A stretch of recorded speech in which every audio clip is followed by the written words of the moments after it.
명랑시사 이승원입니다.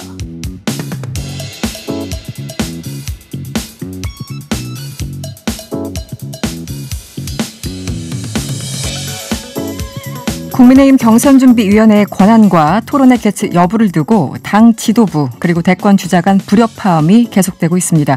본격적인 경선이 시작되기 전부터 내부 갈등이 확산되는 모양새입니다. 그 아이디어를 대표가 내는 것이야 여러 사람들의 아이디어를 받는 것이니까 다른 생각은 전혀 없는데 그에 대해서 또 최고위원으로서 이건 잘못이다라고 이야기를 해도 또 듣지도 않아요. 그것도 또 특이한 일이에요. 이준석 대표가 거기에 대해서 일일이 경선 프로그램이 이게 좋다 저게 좋다 이런 식의 관심도 저는 끊어야 된다고 생각을 하고요. 부작용이 매우 클 수 있습니다. 국내 코로나19 신규 확진자 수가 처음으로 2,000명대를 넘었습니다. 이런 가운데 전건 목사가 당대표로 있는 국민혁명당이 광복절 도심 집회를 열겠다고 밝혀서 논란이 일고 있죠. 전국 환자가 2,000명을 넘은 것은 작년 1월 20일 첫 환자가 발생한 이후 처음 있는 일입니다. 특히 델타 변이는 전파력이 크고 초기 감염력이 강하여 전파 차단에 어려움이 있습니다. 꼭 해수욕장 가서 여러분 거기서 풍덩거리지 말고 나라와 민족을 살리기 위하여 꼭 이 행사에 한 번은 오시기를 바랍니다. 이러한 호소에도 불구하고 불법 집회가 강행된다면 서울시는 불가피하게 주최자와 참여자에 대해서 감염병 예방법 위반을 근거로 고발 조치를 할 수밖에 없습니다. 도쿄올림픽에서 우리나라가 역대 최초로 시상대에 오른 종목이 있었죠. 바로 근대 5종입니다. 오늘 명랑 인터뷰에서는 값진 동메달의 주인공 근대 5종 국가대표팀 전웅태 선수를 만나봅니다. 얼마나 두꺼운 벽인지 모르는데 그거를 계속 두드리고 저의 동메달이 아니라 저희 대한민국 근대 5종의 동메달이라 생각해서 너무 값집니다. 다음 올림픽에서는 것 같아요. 대한민국 근대 5종은 이제 시작입니다. 더 좋은 모습으로 돌아오겠습니다. 화이팅! 8월 11일 수요일 명랑시사 이승원입니다. 지금 바로 시작합니다. 더 깊고 더 자세한 뉴스 브리핑 뉴스 원정대 시작합니다. 수요일 원정대원 두 분 나오셨어요. 오창석 시사평론가 그리고 헬마우스 임경빈 작가와 함께합니다. 어서 오세요. 안녕하세요. 네, 오늘 첫 번째 이슈를 바로 만나보죠. 조국 전 법무부 장관의 아내죠. 정경심 동양대 교수. 오늘 항소심이 있었는데 2심에서도 유죄를 선고받았습니다. 네, 맞습니다. 네. 일단 이 부분에 대해서 굉장히 혐의점이 굉장히 많았었는데요. 일단 서울고법이 업무방해와 위조 사문서 행사 그리고 자본시장법 등 총 15개의 혐의입니다. 이 정경심 교수에게 1심과 마찬가지로 징역 4년을 선고를 했는데 달라진 부분이 있다면 이제 벌금 5억 원과 추징금 1억 4천여만 원을 선고한 1심과는 달리 이 항소에서는 벌금 5천만 원과 추징금 1천만 원 정도로 감경을 했습니다. 네.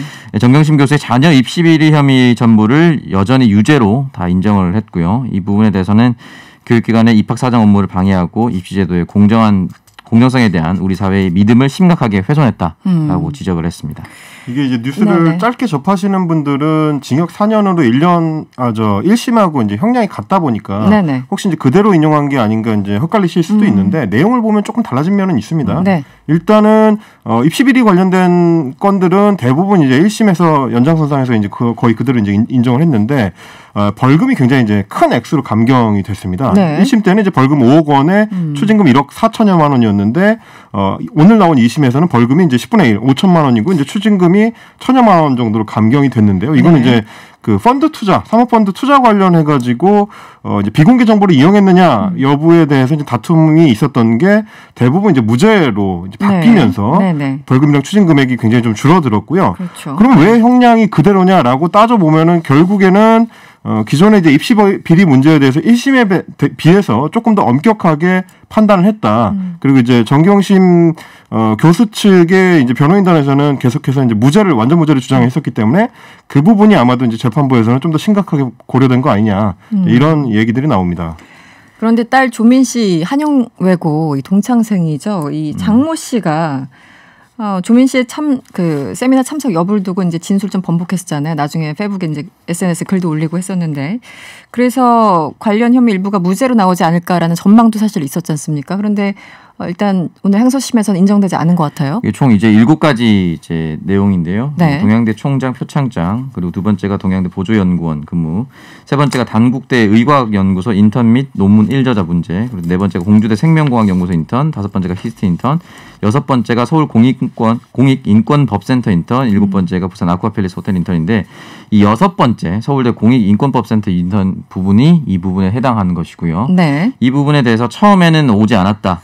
본 기억이 없다. 그러니까 결국엔 인턴을 하지 않았다라는 증언으로 이제 신빙성 있게 채택이 됐었는데 나중에 이제 세미나에 대한 CCTV가 영상이 공개가 되고 바로 옆에 자리에 있었던 것으로 확인이 됐는데 중요한 것은 법원에서 그 장 씨의 증언을 크게 신경 쓰지 않았습니다. 그러니까 전체적으로 인턴을 했느냐 하지 않았느냐를 두고 판단을 했던 부분인 것이고 네네. 이게 김경수 지사 유죄 판결이랑 좀 비슷합니다. 처음에 이제 닭갈비 논란이 있어서 받느냐 안 받느냐로 싸웠는데 중요한 것은 법원은 로그 기록으로 싸웠고 지금 언론에서 지금 그 장 씨가 받느냐 안 받느냐가 주목이 됐었지만 법원 같은 경우는 받느냐 안 받느냐 그 한 사람의 증언보다는 전체적으로 인턴 활동을 했느냐 안 했느냐 이 부분을 판단했었기 때문에 언론의 이슈가 많이 된 것에 비해서는 이 부분에 대해서 인턴 내용이 전혀 인정이 되지 않았다라고 볼 수가 있습니다. 네. 그래서 저도 이제 이게 왜 그동안 얘기는 굉장히 많이 됐는데 재판부에서는 참조를 안 했나요? 이게 궁금해가지고 이제 뭐 변호사 분들이나 법조계에 계신 분들한테 좀 여쭤봤어요. 네네. 그랬더니 일단 1차적으로 이제 그 법률 전문가들의 판단은 그거더라고요. 재판 자체가 좀 다르다. 그러니까 이제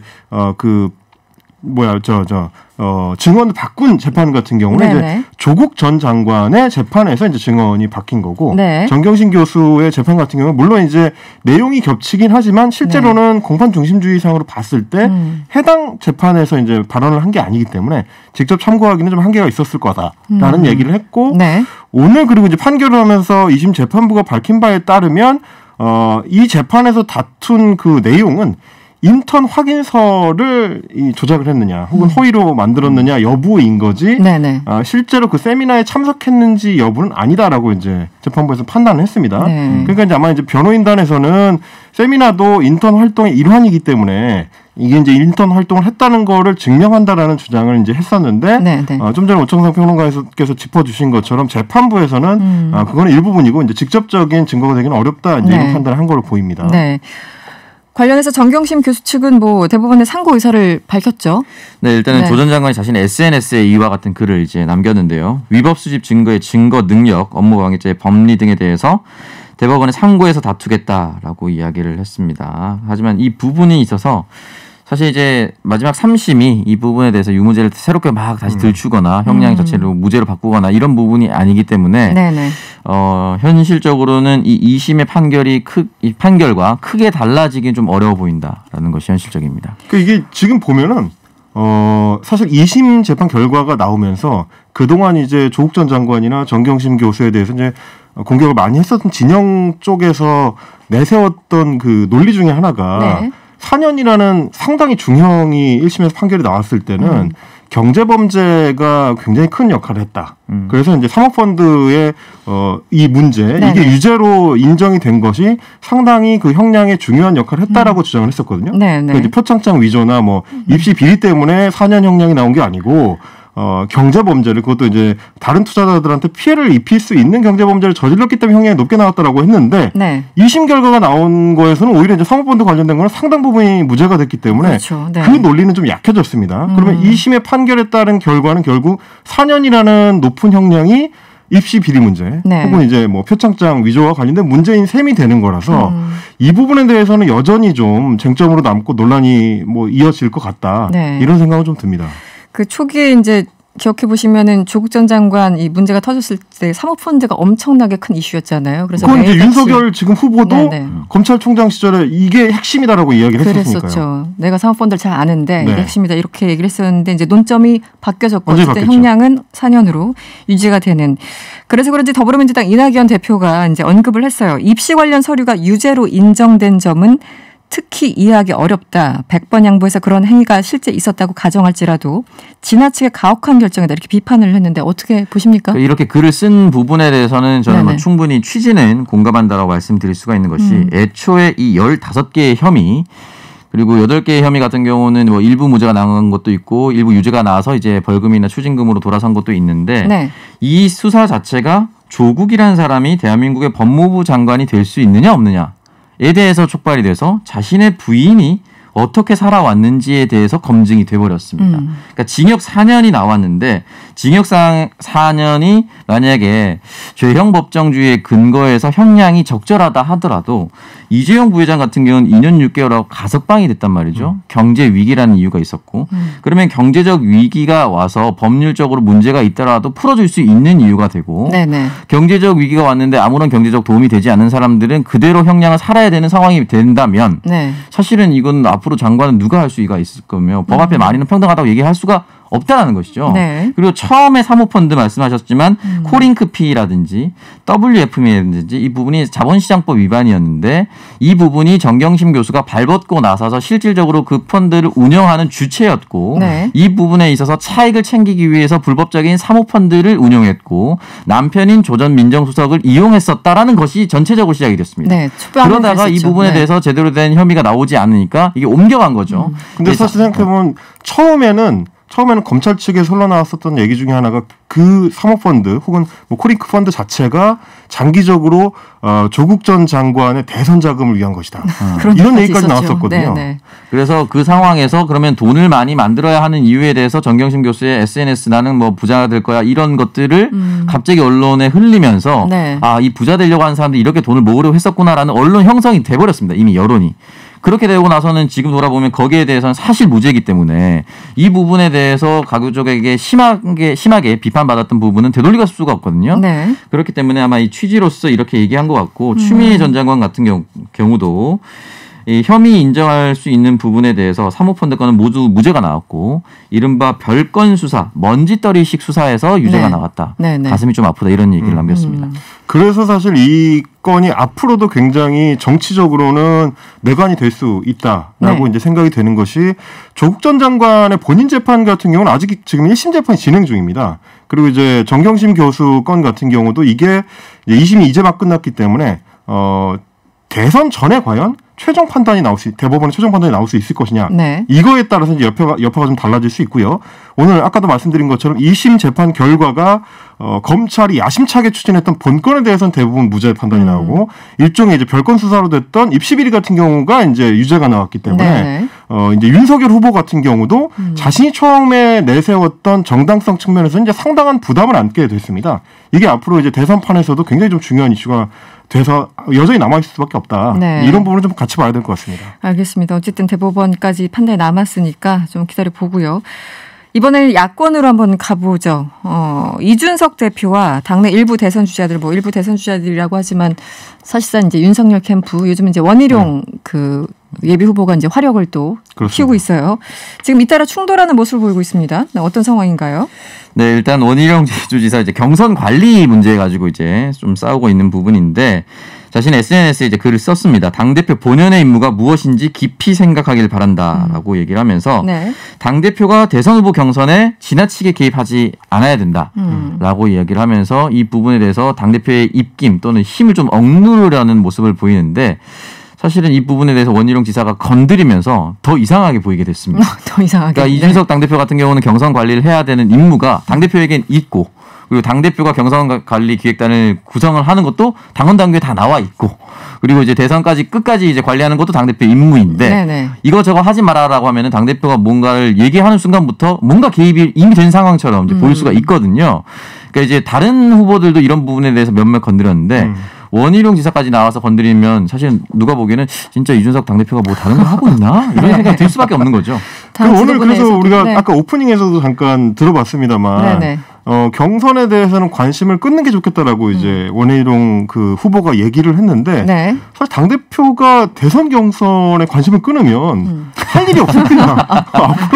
앞으로 한 남은 네. 9개월 동안 그냥 놀아야 된다는 얘기거든요. 당대표가. 공정하게 관심을 기울여야죠. 그렇죠. 네네. 그렇습니다. 근데 그래서 사실은 김재원 최고위원하고 원희룡 그 후보가 같은 얘기를 하지만 결국 이제 이준석 네네. 대표를 향해서 같은 비판적 목소리를 내지만 결이 좀 다르다는 것이 이제 그런 부분입니다. 이제 네. 김재원 최고위원 같은 경우는 좀 공정한 관리가 필요하다라고 지금 강조를 하고 있는 측면이고 결국 문제는 이게 이제 경선 준비위원회가 네. 어디까지 할 수 있느냐에 대한 논란입니다. 네. 지금 잘 보시면 김재원 최고위원도 그렇고 원희룡 지사도 그렇고 주로 거론하는 문제가 이 두 번의 토론회에 대한 얘기거든요. 그렇죠. 일단 18일로 예정된. 그렇습니다. 네. 경선준비위원회가 경선관리위원회로 넘어가기 전에 자체적으로 토론회를 기획해가지고 할 수 있느냐. 사실은 이게 경선에 대한 본격 레이스가 시작되기 전에 미리 하는 토론회가 되는 모양새이기 때문에 경선을 준비하는 목적에 그쳐야 되는 준비위원회가 왜 경선을 본격 관리하는 단계로 넘어가느냐. 이제 이 부분을 지적하고 있는 거라서 게다가 이제 그 두 번의 토론회 내용을 보면 누가 봐도 이거는 이준석 작품이다 싶은 내용이 들어 있습니다. 하나는 이제 당대표의 압박 면접이고요. 프로그램은 굉장히 다양하더라고요. 그렇습니다. 그리고 또 다른 하나는 TM으로 묶어가지고 이제 경쟁하는 토론회입니다. 둘 다 이준석 표의 느낌이 굉장히 강하게 나기 때문에 그러다 보니까 이제 김채고 의원이나 아니면 이제 원희룡 그 후보 같은 경우도 당대표의 입김이 너무 강하게 들어가고 있다. 이게 어떤 다른 목적을 갖고 있는 거 아니냐. 네. 주로는 이제 윤석열 후보나 최재형 후보 같이 토론에 아직 익숙하지 않은 후보들한테 불리하게 작용하도록 의도하는 거 아니냐. 이제 이런 의혹을 제기하고 있는 겁니다. 그러니까 절차적으로는 이제 경선 준비위원회는 준비만 해야 되는데 너무 앞서 나가는 것이 아니냐. 그리고 이제 프로그램의 성격도 너무 이준석 표의 어떤 프로그램을 만든 것이 아니냐라지만 핵심은 아직 토론할 준비가 안 돼 있는 거 뻔히 알면서 왜 이러는 것이냐. 왜 윤석열과 최재형을 불편하게 하느냐. 뭐 이런 거잖아요. 그렇죠. 네, 실질적인 맥락은. 근데 이 와중에 그 옆에서 이제 유승민 캠프 쪽에서 또 나섰습니다. 네. 유승민 후보. 네. 유승민 후보 쪽 캠프에서 얘기를 하기를 경선준비위원회를 허수아비로 만들려고 하면 안 된다. 그러니까 이제 이준석 대표의 손을 들어준 셈인데 그렇게 되면 모양이 더 이상해집니다. 네. 그렇죠. 좀. 당대표 전당대회 시절부터 결국에는 유승민 띄워주기를 하려고 가지 않겠느냐라는 의혹 제기가 꾸준히 있어 왔는데 논란이 되니까 또 유승민 캠프 쪽에서 이준석 대표를 편드는 모양새가 되면 이거 봐라 결국 그렇게 되지 않느냐 이런 또 의혹으로 연결될 수 있는 맥락이 좀 있습니다. 그러니까 본질적으로 이제 이준석 당대표가 너무 나선다라고 이렇게 얘기를 할 수 있는데 그렇다면 반대로 이준석 대표가 이런 토론이라든지 이런 걸 다 뺐을 때 본선 후보로 선출되기 직전에 이 후보들이 토론 능력이 향상되지 않으면 사실상 1대1 구도인 다음 대선에서 굉장히 처참하게 패배할 수 있는 또는 처참하게 폭락할 수 있는 요인들이 많이 있거든요. 이미 안철수 후보가 지난 대선에서 했었던 몇몇 멘트로 인해서 지지율이 폭락하는 사건들이 발생했기 때문에 그 리스크를 알고 있는 후보들은 사전에 조금 어느 정도의 검증이 또는 단단해질 필요가 있다라고 당대표로서는 또 생각을 할 수가 있는 거거든요. 그렇기 때문에 너무 안 좋게만 생각한다. 그러면 본선 후보는 이준석 당대표보다 약하게 할까요? 그렇지는 않을 거거든요. 훨씬 더 세면 셌지 약하게 하진 않을 거예요. 그래서 사전에 미리 준비를 하는 것이 저는 나쁘지 않다고 생각합니다. 다만 이제 저는 이 사안이 누구한테 유리하고 누구한테 불리하냐를 이제 갈라볼 때 우리 저 명랑시사의 신호등이 있지 않습니까?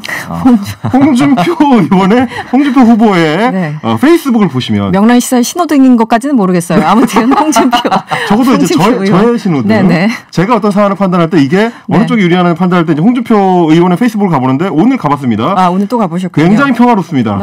굉장히 평화롭고 관망하고 계십니까? 이 사안에 대해서 아무 얘기도 하지 않고 있습니다. 그렇다는 얘기는 뭐냐? 홍준표 의원 쪽에 유리하다. 그 얘기는 윤석열 후보 쪽에 불리하다는 판단이 이제 당내에서는 이루어지고 있는 것 같다. 이 정도만 말씀을 드리겠습니다. 어쨌든 막 여기저기서 뭐라고 하니까 사실은 이제 당대표도 화가 날 거잖아요. 지금 이준석 대표 휴가 간 거 맞죠? 휴가 안 간 듯합니다. 왜냐하면 SNS에서 계속 설전을 여러 방향타로 지금 날리고 있는데 먼저 원희룡 전 지사 발언에 대해서 굉장히 강경한 입장을 내놨어요. 어떤 얘기를 썼습니까? 네, 일단은 지도부와 경선 룰을 제외한 경선 기획에 관해서 지도부의 권한을 위임받은 기구인 경선준비위원회가 경선의 공정한 관리와 흥행을 위해 고민하는 것에 대해 후보들이 무리한 언급을 하는 것을 자제하라라고 이야기했습니다. 뭐 단어들이 여러 가지 등장하는데 너무 신경 쓰지 마라 이런 얘기고요. 경선 기획 및 관리는 당이 중심이 돼서야 하고 본선에 이기기 위해서는 침대 축구하려는 사람에게는 경고를, 대선 승리 이외에 다른 목표로 선거판을 흔드는 사람에게는 대선에 집중하도록 제어해야 한다라고 얘기를 하겠습니다. 근데 이 부분은 좀 거슬릴 수 있습니다. 윤석열 캠프 측에서 침대 축구하려는 사람에게. 축구, 왜냐하면 이미 윤석열 후보에게 침대 축구한다, 침대 축구하려 하지 마라라고 한번 날린 적이 있거든요. 그렇기 때문에 이 부분은 조금 따갑게 들릴 수는 있는데 다시 말씀드리지만 본선 후보는 훨씬 더 거세게 몰아칠 거기 때문에 그 전에 어느 정도 침대에서 일어나서 적어도 의자에 앉아서 마토론하는 모습으로 성장시키길 바라는 마음도 있을 겁니다. 그렇죠. 이게 월드컵 1차 예선이니까 최종 예선 가기 전에 미리 좀 이제 평가전 측면에서도 열심히 좀 뛸 필요가 있거든요. 몸을 좀 풀어야 된다라고 생각을 물론 할 수도 있죠. 나중에 가면 정말 난타전이 되니까 미리 어떤 체급을 좀 올리고 근력을 향상시키는 시간이 필요하다고 볼 수도 있겠죠. 그리고 지금 원희룡 전 지사 발언에 대해서만 쓴 게 아니에요. 네. 정진석 의원하고도 또다시 설전을 벌였습니다. 지금 또 독특한 설전이 벌어지고 있는데 어떤 설전입니까? 지난주에도 돌고래와 고등어와 멸치가 나왔지 않습니까? 그렇죠. 세 가지가 나왔죠. 오늘은 라이온킹이 나왔습니다. 라이온킹? 지금 날이 갈수록 정말 이 비유가 점점 더 찰져지고 있는데 네. 일단 정진석 그 의원 측에서 네. 본인의 SNS에 이제 오바마 전 미국 대통령의 회고록 한 대목을 좀 인용을 했습니다. 그러면서 뭐라고 했냐면 네. 남을 내리누르는 게 아니라 떠받쳐 올림으로써 힘을 기를 수 있다라고 썼습니다. 네. 이 얘기는 곧 이준석 대표를 향해서 하는 얘기인데 우리 이제 윤석열 후보 측을 내리누르려고만 하지 말고 올려줘야 된다. 이제 이런 그 메시지를 발신을 하니까 네. 이준석 대표가 또 지지 않지 않습니까? 네. 곧바로 받아친 것이 네. 후보 곁에서 권력 욕을 부추기는 하이에나가 아니라 이거는 곧 정진석 의원을 얘기하는 것 같아요. 네, 굉장히 그러네요. 거친 표현이죠. 하이에나가 네. 아니고 네. 긍정적인 멧돼지와 미어캣이 필요하다. 그러면서 이제 하쿠나 마타타 노래를 부르면서 긍정적인 부분을 이제 강조하는 게 중요하다라는 얘기를 했는데 네. 이 잘 모르시는 분들은 얼른 이해가 안 되실 수 있는데 저희 세대 얘기입니다. 저희 세대의 그 디즈니의 유명한 그 애니메이션 라이온킹이죠. 네, 네. 라이온킹에 등장하는 이제 그 캐릭터 네. 티몬과 푼바를 얘기하는 겁니다. 긍정적인 멧돼지와 미어캣 네, 네. 그리고 그들이 부르는 노래 긍정적으로 넘쳐나는 노래가 이제 하쿠나 마타타라는 노래가 있는데 역시 이준석 대표가 저희 세대라는 걸 때 한번 또 느낄 수가 있고 네. 요즘 세대들은 왜냐면 이제 애니메이션을 알고 있지 않고 네. 실사판 라이온킹으로 알고 있더라고요. 네, 맞습니다. 좀 안타까운데 네. 그러면서 동시에 지난주에 했던 비유 고등어와 돌고래 얘기를 또 했습니다. 그래서 그래서 이제 고등어와 멸치에게도 이제 기회를 공정하게 주기 위한 거지 네. 돌고래를 누르려는 게 아니다. 이런 식으로 얘기를 했는데 정치권에서 이렇게 네. 비유가 폭발적으로 나올 때 이게 굉장히 온도계가 임계점에 올라갔다는 얘기입니다. 네. 비유를 많이 쓴다는 얘기는 사실은 이 비유의 대목에다가 욕을 넣고 싶은데 넣을 수가 없는데 비유를 대신 넣거든요. 그렇죠. 최대한 압축적으로. 그렇죠. 굉장히 감정적으로 격해져 있다는 얘기입니다 지금. 근데 원래 보면 멧돼지 미어캣이 굉장히 싸나운데 네. 애니메이션에는 다르게 나왔군요. 알겠습니다.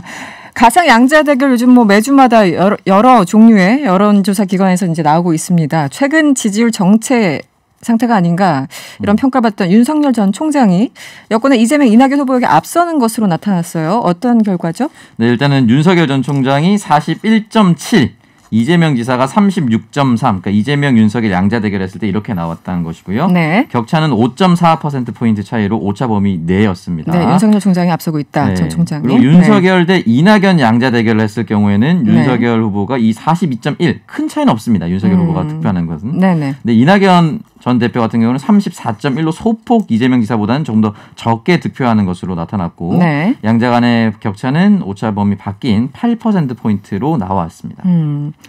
이게 이제 여론조사 업체 한길리서치가 쿠키뉴스 의뢰로 지난 7일에서 9일까지 4월 동안 전국 만 18세 이상 성인 1,015명을 대상으로 조사한 결과고요.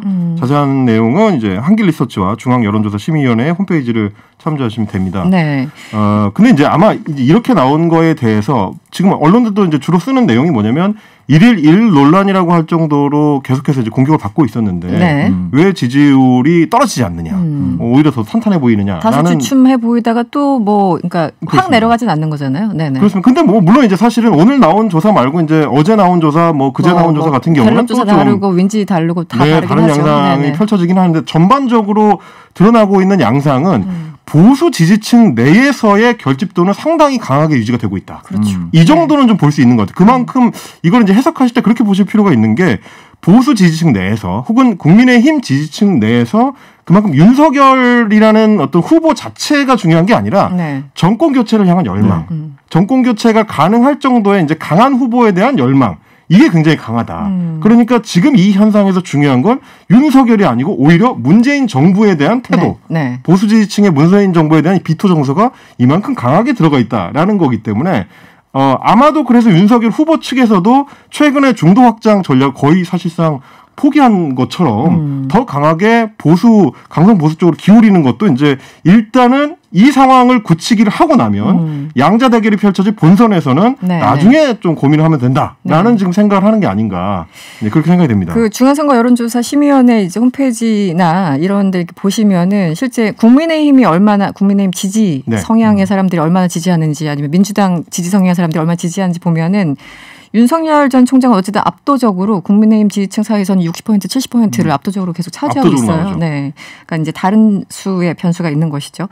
알겠습니다. 다음 이슈 가볼게요. 공수처 관련된 내용인데 공수처가 국민의힘 김정재 의원의 불법 후원금 수수 의혹에 대해서 내사에 착수했다고 전해졌죠. 어떤 내용인가요? 네, 일단은 사실 워낙 정치 큰 이슈들이 많아서 잘 안 보일 수도 있는데 김정재 국민의힘입니다. 불법 네. 정치자금 수수 의혹과 관련돼서 내용이 있는데 지난해 6월입니다. 김정재 의원 지역구 선관위에서 시의원 A씨와 가족이 2016년부터 2017년 사이에 김정재 의원에게 공천 대가로 후원금을 건넸다면서 검찰 수사를 의뢰를 한 상황입니다. 근데 이제 A씨가 가족 명의를 통해서 쪼개기 후원으로 김정재 의원에게 2천만 원을 후원해서 연간 개인 후원 한도 500만 원을 넘긴 혐의가 있다라고 보고 기소를 한 상태고 네. 이 시의원 A씨 같은 경우는 지난 4월 벌금 1,200만 원을 선고받은 상태입니다. 네, 선관위는 김정재 의원이 불법 후원금이라는 사실을 모른 채 받았다고 보고 이 수사 의뢰 대상에 넣지 않았다고요? 예, 처음에는 이제 그렇게 봤던 것 같습니다. 뭐 검찰도 A 의원과 B 씨의 주장을 받아들여서 B 씨만 기소를 한 상태인데 네네. 문제는 이 문제의 인물들이 그동안 이제 지역구에서 당원협의회 부위원장, 개발자문위원장, 네. 자생단체 협의회장 이렇게 주요 어떤 이 직책을 역임해 왔던 상황이기 때문에 네네. 김정재 의원 측에서 이런 사람을 전혀 모른다. 모르는 사이일 수 있다. 네, 모르는 사이일 수가 있느냐. 특히 이제 이런 직책들은 대부분 지역구 위원회, 네네. 지역구의 당협위원회를 통해서 이제 들어가는 직책들이기 때문에 모르는 사람이다라고 이야기하는 건 조금 설득력이 부족한 거 아닌가. 네. 이런 생각은 좀 듭니다. 공수처가 만약에 이 공식 수사에 착수하면 지금 이제 내재 상태고 네. 공식 수사에 착수하면은 현역 국회의원 1호 수사가 된다고요? 공수처에서. 네. 현역 1호가 될 테고요. 말씀하셨다시피 네. 저도 지역구 지역위원장을 해봤지만 네. 적어도 그렇죠. 당원협의회 부위원장을 모른다는 얘기는 지역구 활동을 안 했다라고 보는 수밖에 없거든요. 그 근처도 안 갔었다. 뭐 네. 이런 겁니까? 그렇죠. 네. 네. 개발자문위원장. 사실상 정기 은퇴를 하겠다는 얘기죠. 그렇기 때문에 네. 개발자문위원장은 해당 지역구 내에서 개발 같은 사업이 있을 때 추진을 함께하는 사람이거든요. 그러니까 사실은 지역구 내에서 돈 줄일 가능성이 높습니다. 네. 그러니까 이 지역 이름 자체가 이렇기 때문에 적어도 이 두 사람을 몰랐다는 것은 지역구에 대해서 아예 연을 끊고 있었다는 것인데 네. 이 부분을 조사하면 금방 나올 수밖에 없는 상황이라고 봅니다. 납득하기가 조금 어려운 부분이죠. 그러면 공수처가 하는 일이 뭐냐라는 비판을 많이 받아왔는데 오랜만에 네. 공수처다운 업무에 좀 제대로 착수한 거 아닌가라는 생각이 좀 들긴 합니다. 알겠습니다. 뉴스원정대 여기서 마무리할게요. 지금까지 헬마우스 임경빈 작가 그리고 오창석 시사평론가와 함께했습니다. 오늘 고맙습니다. 감사합니다. 지금 이 시각 사회 곳곳에서 벌어지는 다양한 소식들 전해드립니다. 뉴스 원정대 2 시작합니다. 이현경 뉴스캐스터 어서 오세요. 네, 안녕하세요. 네, 코로나19 또 봐야 되겠어요. 네. 처음으로 2,000명을 넘었습니다. 네. 사실 그 몇 주 전에 그러니까 한 달은 안 됐고요. 이 전문가들하고 이제 인터뷰하거나 기사를 보면은 8월 초쯤에는 뭐 2,000명 넘어갈 것이다 이런 전망들이 꽤 있었잖아요. 네. 결국은 그렇게 됐는데 네. 지금 어떤 상황인가요? 우선은 오늘 이제 사실 지난해 1월 21일에 코로나가 발병을 하고 나서 처음으로 2,000명대를 기록을 했습니다. 네네. 오늘 2,223명이 나왔는데요. 우선은 직전 기록보다도 328명이 많은 거고 2주 만에 기록을 경신했다. 속도를 하나 봐야 될 것 같고요. 2주 만에. 예. 그리고 또 하나는 아직까지 유행의 정점에 도달하지 않았다는 게 전문가들의 의견입니다. 네네. 왜냐하면 사실은 2,300명대까지 나올 거라고 정은경 질병관리청장이 이미 예고한 바 있어요. 그러니까 지금 늘어나는 확진자 숫자를 지금까지의 그 수학적 모델로 그 분석을 좀 해보면 2,300명까지 찍고 내려올 거다라고 얘기를 했는데 긍정적인 건 감염 재생산 지수가 지금 1 아래로 떨어졌어요. 1 아래로? 네. 그거는 이 부분 그나마 다행이네요. 예, 그나마 다행인 부분이고 이제 걱정스러운 점은 첫 번째 델타 변이 바이러스가 지금 검출률이 70%가 넘어가거든요. 그런데 다음 주가 되면 100%일 거다. 그러니까 델타 변이로 확진을 받는 사람들이 많아질 거다라고 하는 게 이제 속도 면에서 하나 문제가 되고요. 네네. 네, 또 하나는 내일이면 더 많이 늘어날 수도 있다고 하는데 지금 뭐 6시까지 1,600명 정도 되니까 내일은 좀 더 지켜봐야 되겠습니다만 네. 어쨌든 여름이라서 환기가 어렵잖아요. 그렇죠. 그러니까 그거 냉방 때문에 훨씬 더 빨리 전염이 된다는 점. 그다음에 또 하나는 휴가철이 아직 안 끝났어요. 그러니까 8월 15일, 16일까지는 이제 연휴가 있으니까 그렇죠. 네. 그러니까 그 다음에는 또 뭐가 있냐면 개학이 있어요. 그러니까 이렇게 앞으로 더 늘어날 상황만 지금 존재를 하기 때문에 당황하지 않고 우리가 할 수 있는 일. 저는 그게 제일 중요한 것 같아요. 당황하지 않고. 예, 당황하지 않고 우리가 할 수 있는 일들을 하는 게 되게 중요한데 한 곳에서 뭐 50명, 40명 이렇게 이제 확진자가 발생하는 곳을 그렇죠. 보면 방역 수칙을 지키지 않은 곳도 되게 많고 그다음에 백신 접종을 하고 나서도 돌파 감염이 발생할 수 있기 때문에 마스크를 쓰시고 하는 일들은 우리가 할 수 있는 거잖아요. 손 닦는 거라든지. 되게 허무해 보일 수는 있지만 그런 수칙들을 지켜갈 때 50명씩, 100명씩 이렇게 줄여갈 수 있는 부분인데 그렇죠. 지금 부산 같은 경우도 주점 이런 데서 계속 확진자가 나오고 있거든요. 거의 뭐 이틀이 멀다 하고 하루가 멀다 하고 나오는 것 같아요. 주점에서 항상 몇십 명이 같이 뭐 최소한 뭐 2명 이상은 무조건 잡히는 거니까 상황이 집계가 되는 거니까 그래서 잘 지키시는 분들이 굉장히 허무해지는 상황이 되버렸어요. 그렇죠. 지금까지. 알겠습니다. 수도권은 새로운 거리두기 4단계로 격상된 지가 지금 5주째죠. 5주째인데 지금 확산세 차단이 어려운 것 같고 자영업자분들은 너무 힘든데 어쨌든 전문가들은 방역 조치를 그럼에도 불구하고 더 강화해야 된다 이런 목소리도 나오고 어떻습니까? 네, 이건 이제 앞으로 어떻게 할 것인가는 이제 국민의 논의가 좀 필요하다고 저는 생각이 좀 드는데요. 우선 지금 말씀드렸던 것처럼 앞으로 확산세가 꺾이기는 이제 정부 당국에서 봐서도 좀 쉽지 않은 상황인데 문제는 어떻게 할 것인가에 대해서 현재 지금 할 수 있는 거는 방역 당국에서 부탁하는 건 뭐냐면 이동량이 너무 많아지니까 광복절 연휴 때까지 집에 좀 계셔주세요. 예, 이제 그런 부분. 그래서 전 국민 캠페인을 하겠다는 거고 또 하나는 지금 요양병원 돌파 감염이 너무 많이 발생을 하고 있어요. 근데 그 전문가분의 인터뷰를 보니까 그게 백신의 효과가 떨어져서일 수도 있지만 요양시설에 계신 분들이 면역 자체가 약하기 때문에 항체가 형성되지 않았을 가능성들도 있다. 그런 부분들이 얘기가 좀 되더라고요. 근데 요즘에 많이 벌어지는 게 뭐냐면 가족 간의 전파가 굉장히 많고요. 병원에서 외래로 들어오는 환자들의 감염이 많다고 합니다. 그리고 아까 말씀드린 것처럼 요양병원에 돌파 감염이 많고 그래서 지금까지는 그 예방접종을 한 경우에는 계속 그 주 1회, 2회씩 요양병원에서 하던 선제검사를 하지 않았었어요. 근데 그걸 다시 시작할 수밖에 없는 그런 상황이고 이번 환자가 다른 병원에 방문을 할 경우에는 같이 가게 되는 동행자들에 대해서는 또 코로나 검사를 시행한다든지 하는 방법을 좀 고민을 해봐야 되는데 지금 많은 분들이 델타 변이에 맞춰서 전략을 좀 바꿔야 된다라는 얘기를 좀 하고 있습니다. 실제로 오늘 아침 한겨레신문과 인터뷰를 했는데요. 우리나라 감염병의 최고 권위자입니다. 오명돈 신종감염병 중앙임상위원회 위원장이 집단 면역은 더 이상 가능하지도 않고 또 필요도 하지도 않다. 왜냐하면 델타 변이 바이러스의 그 백신 접종을 60% 이상한 영국이나 이스라엘 같은 경우 한 자릿수까지 내려왔었거든요. 이스라엘이 대표적이죠. 그랬는데 지금 60%가 넘은 상황에서 델타 변이 때문에 몇천 명씩 확진자가 발생하는 걸로 봐서는 백신 접종으로 집단 면역에 도달해서 이 문제를 해결하는 건 어렵다는 걸 보여준다는 거죠. 근데 다행히 백신 접종을 하고 나면 위중증으로 가는 확률이 굉장히 많이 줄어들기 때문에 델타 변이 바이러스가 확산하는 상황에서는 좀 다른 정책을 세워야 된다라는 부분이고요. 또 짧게지만 비수도권도 4단계로 올려야 된다 이런 전문가들도 있습니다.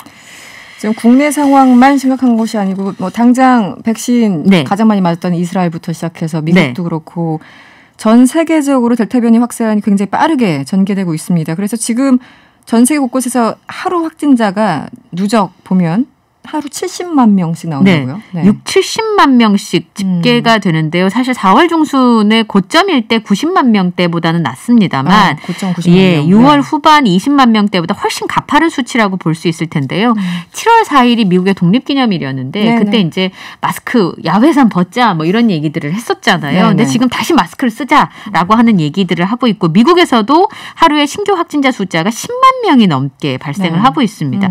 영국 같은 경우도 2만 3천여 명, 프랑스 같은 경우도 2만 8천여 명. 그래서 프랑스에서 이제 카페를 가려면 백신 접종 신고서를 보여주고, 뭐 이런 얘기들 때문에 있고 프랑스에서, 그래서 이제 그것 때문에 시위하는 그런 부분들이 벌어지고 있기 때문에 문재인 대통령의 설명처럼 우리가 좀 심각한 건 맞지만 우리만 어려운 건 아니다.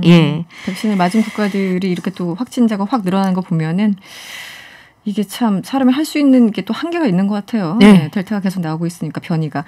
이런 와중에 이 전광훈 목사가 이번에도 네. 광복절 집회를 강행한다고 지금 예고하고 있죠. 예, 그러니까 네. 방법은 좀 작년과 바뀌었습니다. 작년에 광복절 집회에 4만 3천여 명이 몰렸다고 합니다. 그래서 네.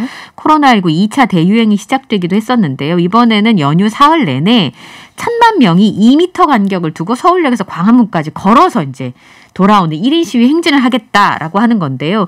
말하자면 지금 1인 시위만 허용되어 있는 상황이니까 변칙인 거죠. 어떻게 네네. 보면. 근데 지금 서울시에서는 이제 이걸 막겠다라고 하는 상황인데 네. 광복절 집회를 신청한 단체가 지금 서울에 38개, 190건입니다. 물론 서울시는 다 집회 금지를 통보한 상태고요. 네네. 이걸 이제 막겠다고 하니까 불법적인 차벽을 세우면 차벽 주의를 걷겠다. 이렇게 얘기하고 있습니다. 지금 서울시와 경찰은 여기에 대해서 강경하게 대응하겠다는 거잖아요. 네, 고발 그렇습니다. 조치까지 하겠다는 입장이죠. 예, 고발 조치하겠다라는 예정을 했었고요. 네. 확진자가 만약에 발생하면 손해배상을 청구하겠다라는 입장인데요. 그래서 그 지하철 무정차 통과나 시내버스를 우회하게 한다든지 여기 출입구를 통제하다든지 하는 방안들을 검토하고 있습니다. 차벽과 펜스도 지금 세울 예정인데요. 네. 이번에 이런 변형 시위를 불법적으로 일관되게 법원에서 판결하고 있다라고 네네. 하면서 이 4단계에서 기도회나 정당 연설회도 방역수칙 위반 행위로 유권 해석한 바 있다라고 네. 하는 부분들을 얘기하고 있습니다. 네. 예. 알겠습니다. 국민혁명당은 여기에 지금 개의치 않겠다 뭐 이런 입장입니다. 네. 다음 이슈로 넘어가 볼게요. 지금 누적해서 한 270여 명 피해자가 네. 발생한 김밥 체인점 네. 이 집단 식중독 소식 저희들이 전해드렸었는데 지난달 말 부산의 밀면집에서도 집단 식중독이 발생했습니까? 네. 밀면에 들어가는 재료가 많지 않잖아요. 그렇죠. 예, 네네. 그 육수에다가 밀면 그리고 달걀, 오이, 뭐 단무지 요 정도인데 네. 그 부산의 소문난 밀면집에서 지난달 18일부터 19일까지 여기를 이용한 700여 명 중에서 620여 명이 복통과 설사, 고요를 호소해서 100명가량 정도가 지금 입원 치료를 받았는데요. 100명이나. 예, 연제군청에서 조사를 해보니까 네. 계란 지단, 절임무, 양념장에서 식중독을 일으키는 살모넬라균이 나왔다라고 하는 결과가 나왔습니다. 그럼 앞서서 이제 전해주신 그 김밥집과 네. 이 밀면집 모두 이 살모넬라균 원인이 지목된 건데. 네, 그렇습니다. 그 지금 뭐 여름철에 모든 걸 다 조리를 조심해야 되죠. 조심해야 네. 되는데 달걀 조리 시 각별한 주의 필요하다고 지금 당부한 상태예요. 예, 그러니까 네네. 살모넬라균이 주로 이제 고기나 달걀에서 많이 발생을 하게 되는데요. 네. 올해만 해도 벌써 1,100명이 넘는 사람이 살모넬라균 감염증으로 신고됐습니다. 6, 7월에 벌써 한 거의 600여 명 가까이가 살모넬라균에 감염이 됐다는 건데요. 네네. 껍데기에 오염물질이 묻어 있을 수 있다는 거예요. 그래서 그걸 깨는 과정에서 달걀액을 오염시키거나 달걀 만진 손을 씻지 않고 다른 음식을 조리할 때 그렇죠. 네네. 교차 오염이 발생할 수 있다라고 하니까 그런 부분을 주의해달라는 당부입니다. 네. 지금 집단 소송에 나서겠다는 움직임이 있어요. 어떻습니까? 네. 지금 한 7, 80여 명이 모였다고 하고요. 100여 명 정도가 모이게 되면 집단 소송을 한다는 건데 그럴 만한 분들도 있더라고요. 40대 어떤 분의 경우에는 이 김밥을 먹고 신장 기능 이상이 와가지고요. 투석을 병원에서 권유받았다는 분들도 있고 네. 식중독 때문에 열이 너무 많이 오르니까 취업 시험을 못 보러 간 취업 준비생들도 있더라고요. 이제 이런 분들이 있으니까 이분들이 이제 이런 부분에 경각심을 줘야 된다라고 해서 지금 소송을 지금 준비하고 있는 상황인데요. 이 프랜차이즈에서는 가능한 모든 인력을 동원해서 피해 보상 노력을 하고 있다고 했는데 네. 또 하나 문제가 되는 게 비슷한 시기에 직영점 두 곳에서만 문제가 발생한 줄 알았는데 네네. 비슷한 시기에 다른 프랜차이즈에서도 네. 집단 식중독이 발생을 한 거예요. 아, 그렇군요. 네. 네. 그런 부분에 있어서는 좀 문제가 있지 않나 싶은 생각이 좀 듭니다. 예. 알겠습니다. 피해가 더 커지면 안 될 텐데 계속 그 숫자가 불어나서 좀 걱정이네요. 네. 알겠습니다. 다음 이슈로 넘어가 볼게요. 네. 성차별 내용을 버젓이 담은 정부 홍보물이죠.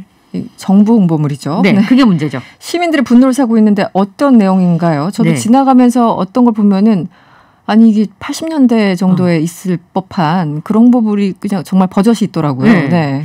그러니까 예를 하나 들자면 예전에 서울시 임신출산정보센터에서 네. 임신부가 해야 되는 일 중에 그 아이를 낳으러 가기 전에 밑반찬을 챙겨둔다. 옷을 챙겨간다. 맞아요. 그다음에 집안일은 그때그때 하고 운동량을 늘린다. 이제 이런 것 때문에 굉장히 문제가 많았었잖아요. 그러니까 국가인권위원회에서 이렇게 정부에서 만들고 있는 지자체 그 홍보물에 그 사회적 소수자에 대해서 인종이라든지 성별이라든지 아니면 장애인들에 대한 편견이 담겨져 있는 언어보다는 이미지가 이번엔 좀 문제가 됐다. 이렇게 봐집니다.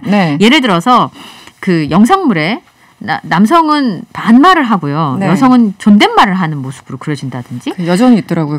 그리고 서비스나 가정중 서비스업에 종사하는 사람은 주로 여성이고 그렇지 않으면 뭐 엔지니어라든지 기술이라든지 이런 걸 담당하는 사람은 남성으로만 표현한다든지. 전문직 이미지. 그리고 여성의 캐릭터에만 속눈썹을 한다든지 화장, 하이힐, 그다음에 의상도 딱 붙는 옷을 그린다든지 이런 성별에 대한 고정적인 이미지를 이제 구현하는 이미지들이 카드뉴스 같은데 굉장히 많이 등장을 했었고요. 그다음에 그 취약계층 있잖아요. 노인이나 아동이나 이렇게 돌봄이 필요한 주체는 대부분 다 여성으로 그려진다든지. 그러니까 우리가 그런 부분에 대해서 자세히 보지 않으면 그냥 지나칠 수도 있는데요. 굉장히 많은 부분들이 존재하고 있더라고요. 뭐 지금 정보 홍보물 말씀 주셨지만 약간 옆으로 빠진 얘기지만 왜 영화 보면은 번역할 때 영화 자막 보면은 그 미국 사람들 서로 반말하잖아요. 존댓말 개념이 없잖아요. 근데 거기서 부부도 이제 남자는 존댓말 반말하고 여성은 존댓말 쓰는 그렇게 번역을 하는 거 보면서 좀 황당하다 싶었었는데. 알겠습니다. 성별에 대한 고정관념 외에도 편견 담긴 표현도 지적이 됐어요. 너무 많아요. 우선 장애인들에 대한 반대적인 표현은 정상인 일반인으로 쓴다든지 보통은 비장애인이라는 표현을 널리 쓰는데 요즘 장애우란 말도 잘 안 쓰거든요. 근데 그렇게 표현하시는 분들이 있고 그다음에 신체 장애를 극복하고 시각 장애를 딛고 이 말은 장애는 나쁜 것, 극복해야 되는 것 이란 이미지잖아요. 그런 단어를 쓴다든지 외국인 영어 교사는 금발의 백인 그리고 불법 체류 외국인들이라고 표현을 하면서 그런 모습은 짙은 갈색의 곱슬머리에 짙은 피부색을 가진 이미지를 사용한다든지 다문화 가정의 아빠는 밝은 피부색, 엄마는 짙은 피부색. 그렇죠. 이게 참 무서운 건데 하여튼 정부 홍보물에 이런 게 담겨 있어서 문제가 되고 있습니다. 오늘 여기서 마쳐야 되겠네요. 지금까지 이현경 뉴스캐스터와 함께했습니다. 오늘 고맙습니다. 감사합니다. 저희들 준비한 1, 2분 여기까지고요. 잠시 후 7시에 3부에서 뵙겠습니다. 이번 도쿄올림픽에서 우리나라가 역대 최초로 시상대에 오른 종목이 있었습니다. 바로 근대 5종이었죠. 올림픽 개막일이었던 지난달 23일 명랑 인터뷰에서는 근대 5종 국가대표팀 최은종 감독 그리고 김선우 선수를 만나봤었습니다. 당시 이번 올림픽 근대 5종에서 깜짝 스타가 나올 수 있다 이런 예상을 감독님께서 하셨는데 오늘은 대한민국 근대 5종 사상 첫 올림픽 메달의 주인공인 전용태 선수 만나보도록 하겠습니다. 안녕하세요. 안녕하세요. 반갑습니다. 네, 안녕하세요. 동메달 획득 다시 한번 축하드리고요. 정말 고생 많으셨습니다. 감사합니다. 지난 월요일에 귀국하셨잖아요. 네. 그 이후로 뭐 며칠 안 지났지만 어떻게 지내고 계십니까? 진짜 잠도 못 잘 정도로 많은 분들이 연락도 주시고, 그리고 이제 축하한다고 메시지도 주시고, 그리고 막 이리저리서 많이 연락도 와주시고 해서 진짜 바쁜 나날을 보내고 있는데, 이런 관심이 너무 생소해서, 좀 당황스러워요. 좋은 생활을 보내고 있는 것 같습니다. 그야말로 금이 환영이었죠. 이 공항에 보니까 취재진분들, 뭐 팬분들 여러분들이 정말 많은 분들이 우리 전 선수를 보기 위해서 몰려들었는데 출국하실 때와 이 입국하실 때 실감이 좀 났습니까? 느낌이 완전히 다른 상황이었을 것 같아요. 이제 여기 대한민국 입국할 때 이제 이 정도일 줄은 몰랐는데 이제 너무 많은 취재진 분들이 계셨고, 그리고 진짜 없던 팬분들도 다 오셔가지고, 이제 막 사진 찍어달라고 하시고 사인해달라고 하시고 막 그렇게 막 하셔가지고, 진짜 너무 행복했고, 또 이렇게 원래는 이렇게 한 분 한 분 더 이렇게 감사하다고 말씀드리고 싶고 했는데, 그러지 못해서 너무 아쉽고, 그런 마음이 있습니다. 그렇군요. 올림픽 전에 몇 주간 탄수화물을 거의 먹지 못해서 귀국하면 짜장면을 먹고 싶다 이렇게 말씀하신 것 같은데 어떻게 오자마자 드셨나요? 아니요, 지금 아직까지도 못 먹고 있습니다, 짜장면. 왜요? 그게 너무 바빠서 그 밥 먹을 시간도 네. 허락하지 않더라고요. 아, 그 정도입니까? 예, 진짜 많은 분들이 너무 좋아해 주셔서 네. 이렇게까지 된 것 같은데 저는 나쁘지 않습니다. 네, 나쁘지 않다. 짜장면을 못 먹었어도 나쁘지 않다. 예. 알겠습니다. 전우태 선수 이번에 그 마지막 메달리스트로 도쿄올림픽 폐막식 기수로 나섰어요. 네. 그 어떤 기분이었나요? 그게 많은 사람이 경험할 수 없는 정말 특별한 경험이었을 것 같은데 어땠습니까? 일단 이제 대한민국 선수의 마지막 메달리스트가 돼서 너무 좋았고, 네네. 또 그리고 이제 대한민국의 기수로 마지막에 나서서 혼자 이렇게 태극기를 흔들었던 게 또 네. 이렇게 아직까지도 이렇게 기억에 생생하고 또 네네. 그런 부분에서 이제 뭔가 자긍심이라고 해야 되나? 그렇죠. 또 그런 게 생기고, 네. 또 이제 뭔가 앞으로 제가 또 근대오종을 할 때 국뽕이라 그러죠 요즘은. 국뽕에 차올라서 더 할 수 있게끔 그런 네. 저의 좋은 자신감 같은 걸 심어준 것 같아서 영광이고 진짜 좋습니다. 네. 그 벅찬 감동 이런 어떻게 보면 굉장히 오래된 표현으로는 설명이 안 되는 그런 느낌이었을 네. 것 같아요. 말로는 설명이 안 되는. 맞습니다. 네, 네. 그 사실 이번에 메달 가능성을 조심스럽게 예상하시는 분들이 꽤 있었잖아요. 네. 그 전 선수도 메달 획득 어느 정도 예상하셨나요? 기대하셨습니까? 네, 저도 올해 21년도에 계속 시합을 뛰면서 네네. 상승세였다고 제 자신도 생각했기 때문에 이제 펜싱 부분에서 21승 네. 혹은 23승 그 사이만 하면은 메달을 딸 수 있을 것 같다라는 네네. 생각을 했었는데 네. 이제 조금 아쉬웠던 게 뭐냐면 23승을 할 수 있었는데도 불구하고 조금 저의 그 아쉬운 그런 경기 때문에 21승밖에 하지 못해서 네네. 그게 너무 아쉬웠지만 제가 근대오종을 하면서 이제 메달 레이스에는 별 큰 지장이 없었고 네. 그리고 가장 변수가 큰 이제 승마 부분에서도 네. 잘 컨트롤을 하고 잘 마무리할 수 있어서 좋은 경기 결과로 이어졌던 것 같아요. 네. 그 이번에 함께 출전했던 정진화 선수도 4위 성적을 거뒀잖아요. 이것도 굉장히 좋은 네. 성적이죠. 경기 끝난 뒤에 이런 말을 했습니다. 웅태의 등을 보고 뛰어서 마음이 편했다. 이런 얘기를 전했는데 굉장히 인상적인 얘기였어요. 이 얘기 듣고 어떤 기분이셨어요?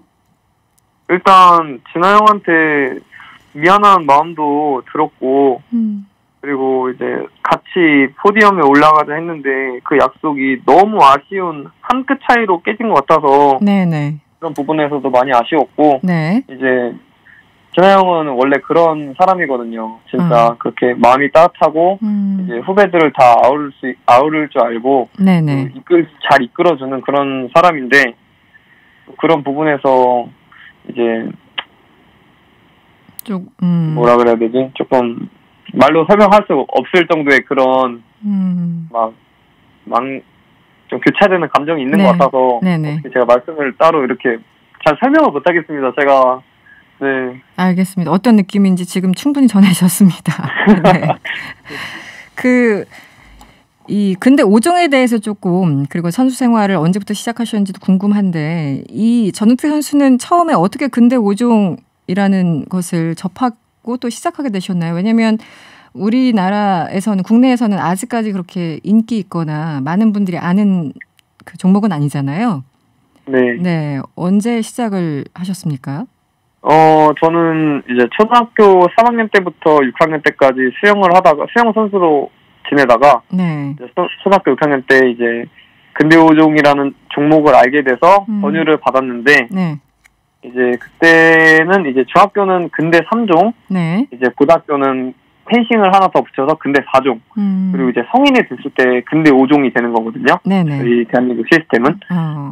이제 그런데 이제 그때 당시에 이제 지금보다 조금 더 비인기였음에도 불구하고 저도 그렇고 저희 부모님도 종목 변환에 대해서 이렇게 거리낌 없이 변환을 했던 것 같아요. 네. 아직까지도 저랑 저희 부모님이 항상 얘기하는 게 어떻게 그렇게 바로 근대오종으로 종목 변환을 할 수 있었을까 우리가. 당시에 저희 가족의 미스터리한 일 중에 하나인데 네. 이제 와서 생각해 보니 네. 근대오종은 결국에 저의 운명이 아니었나 네, 싶은 그런 생각이 듭니다. 네, 말씀 들어보니까 온 가족이 같이 뛰신 게 아닌가 마음으로 그런 생각도 드네요. 아유, 네. 네. 어머니 아버지는 진짜 발 동동 구르시면서 그러니까요. TV만 붙잡고 계셨대요. 이게 어마어마한 훈련 양이잖아요. 어떤 선수도 굉장히 많은 훈련을 하지만 이게 종목도 너무 다양하다 보니까 스케줄도 좀 복잡하고 어려웠을 것 같은데요. 네. 준비하시는 동안 얼마나 훈련을 하셨습니까? 진짜 상상할 수 없을 정도의 훈련을 했고 그리고 아침 6시부터 일어나서 네. 9시까지 훈련을 진행했고 네. 이제 코로나 때문에 외박도 없이 휴일도 그냥 이제 훈련의 연장선이라 생각하고 이렇게 네네. 훈련을 진행해서 그런지 네. 다른 리오올림픽 준비할 때랑 자카르타 아시안게임 준비할 때보다 더 이렇게 뭔가 진짜 지옥 같은 느낌으로 받아들여서 네네. 제가 뭐 지옥에서 살아 돌아왔다라고 얘기할 수 있을 정도의 그런 훈련량을 거쳐서 네. 이제 경기에 임했던 것 같아요. 이미 그전에도 이제 여러 경험이 있으시지만 이번에는 조금 더 한마디로 지옥 같은 훈련, 게다가 이제 코로나 때문에 뭔가 압박감도 더 심했을 것 같고요. 네. 네. 아침 6시가 아니라 새벽 6시인데 새벽 6시부터 밤 9시까지 끝없이 훈련을 하셨을 것 같고 하시다가 뭐 부상당하거나 그러시지는 않으셨어요? 훈련하실 때. 저는 고등학교 때 이제 승마 훈련을 하다가 네. 말에서 떨어져서 팔을 밟혀서 이제 수술한 적이 있는데 네네.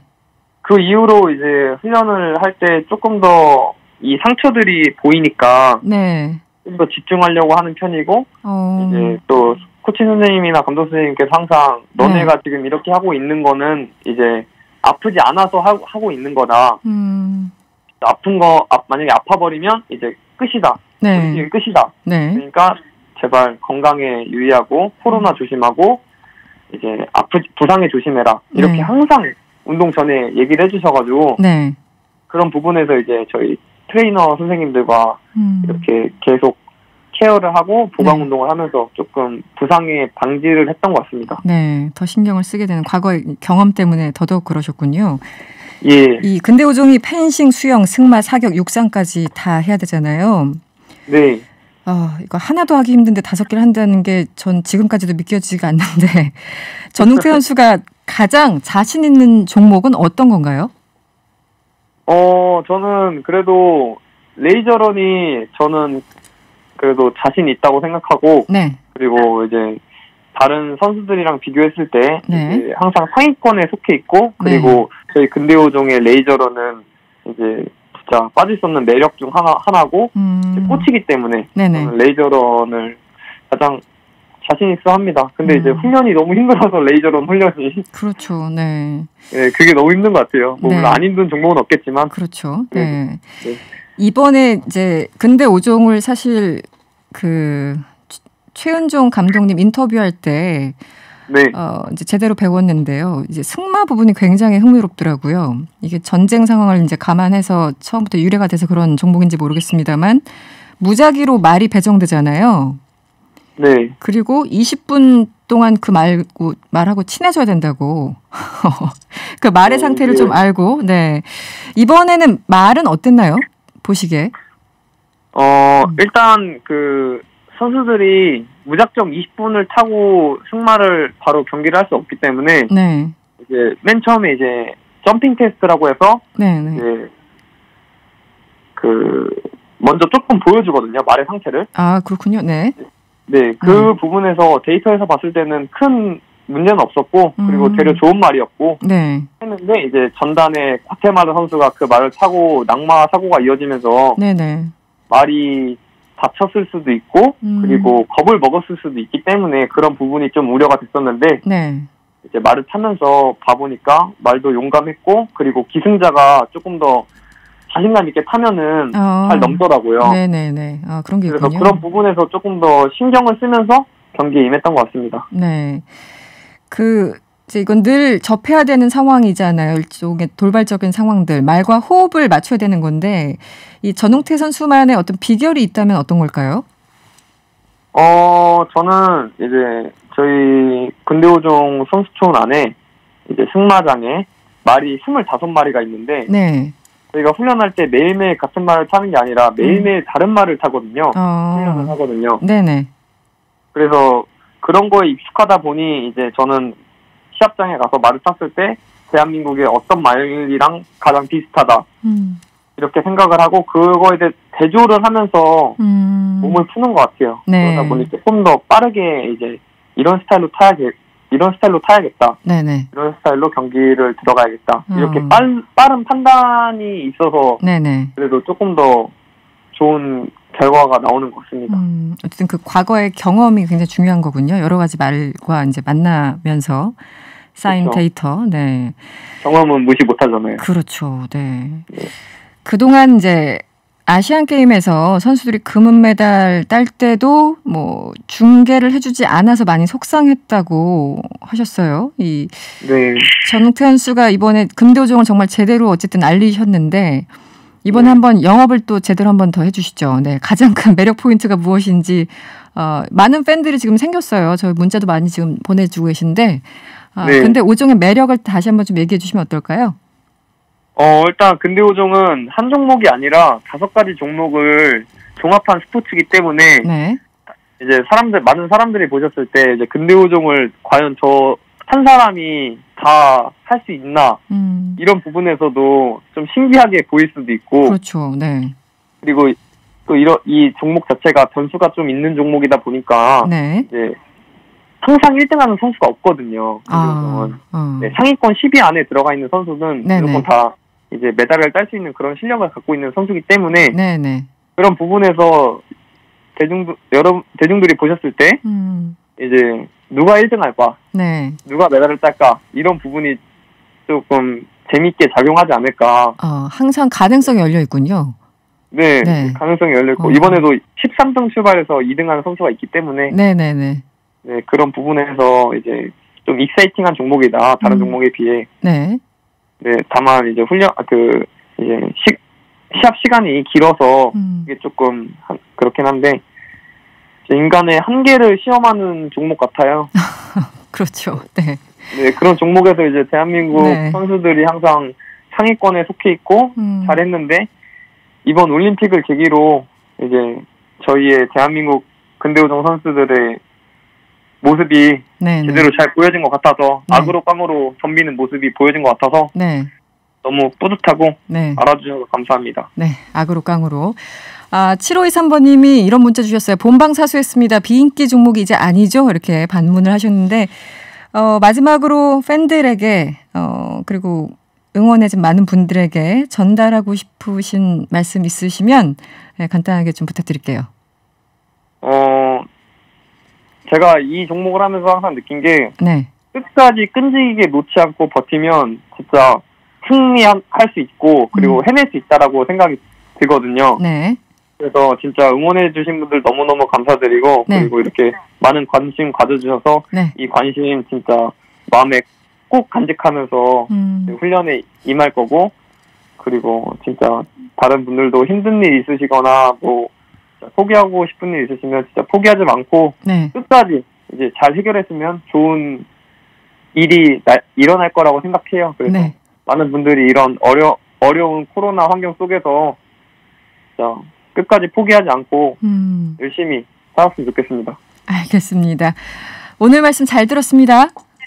감사합니다. 네, 고맙습니다. 대한민국 근대오종 사상 첫 올림픽 메달의 주인공 전웅태 선수와 이야기 나눠봤습니다.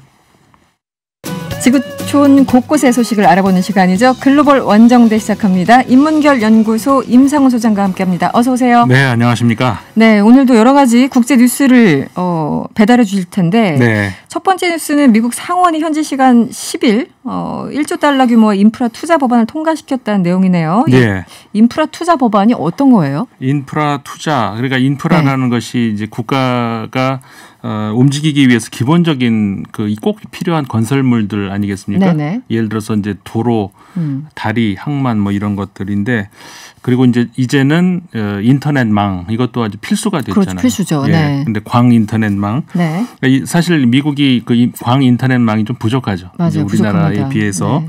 근데 그런 것들을 국가가 이제 꼭 필요하다. 이거를 이제 깔아야 되고 보수해야 되고 등등이 들어가는데 네. 이제 이런 것들을 하기 위해서 그리고 이런 것들을 하기 위해서는 엄청난 일자리가 또 필요해지겠죠. 그러니까는 국민들의 어떤 그 일자리를 확보할 수 있는 어떤 그런 그 방안도 되고 천문학적 규모의 이제 비용 1조 달러면 1조 달러 이게 감이 안 오죠. 네. 그러니까 어마어마한 숫자죠. 1,200~300조 그렇죠. 되는 거잖아요. 250조 정도 되는 거죠. 그렇죠. 그러니까 여기가 이제 그 민주당이 추진하고 있는 것이 그러니까 백악관과 함께 추진하고 네. 있는 것이 이제 총 다 합치면은 1조 달러가 아니고 이제 4조 달러에 해당이 됩니다. 어마어마한 비용이 들어갈 수 있는 거죠. 그런데 원래는 더 큰 규모를 생각하고 있었잖아요. 그렇죠. 전체는 4조 달러인가요? 그렇죠. 4조가 네, 4조 달러를 생각하고 있었는데 지금 민주당과 이제 공화당이 좀 생각이 달라서 일단 이 법안을 먼저 통과시킨 건가요? 그렇죠. 그러니까 완전히 통과가 아니고 이제 상원을 통과를 한 건데 아까 말씀하셨던 그 4조 달러 다 합치면 그렇게 되는 거란 말이에요. 이제 가족 그러니까 뭐 민주당 복지, 기후 뭐 다 그렇죠. 포함해서 그렇죠. 복지, 기후까지 포함해서 그러니까 민주당이 생각하는 인프라라고 하는 것이 기존에 이제 제가 아까 말씀드린 그런 그 인프라 그러니까 물리적인 어떤 그런 다리라든가 이런 것들을 넘어서는 어떤 새로운 개념으로 인프라를 제시를 했어요. 그러니까 그 기후 문제라든가 이런 것까지 포함한 그리고 인력도 인프라 안에 집어넣고 근데 이제 여기에 대해서 공화당이 반대를 한 거죠. 근데 그래서 공화당이 애초에는 이건 통과되기 어려울 거다. 그리고 특히 지금 상원 같은 경우에는 100명 그 상원 의원 중에서 50대 50 아닙니까? 네네네. 그러니까는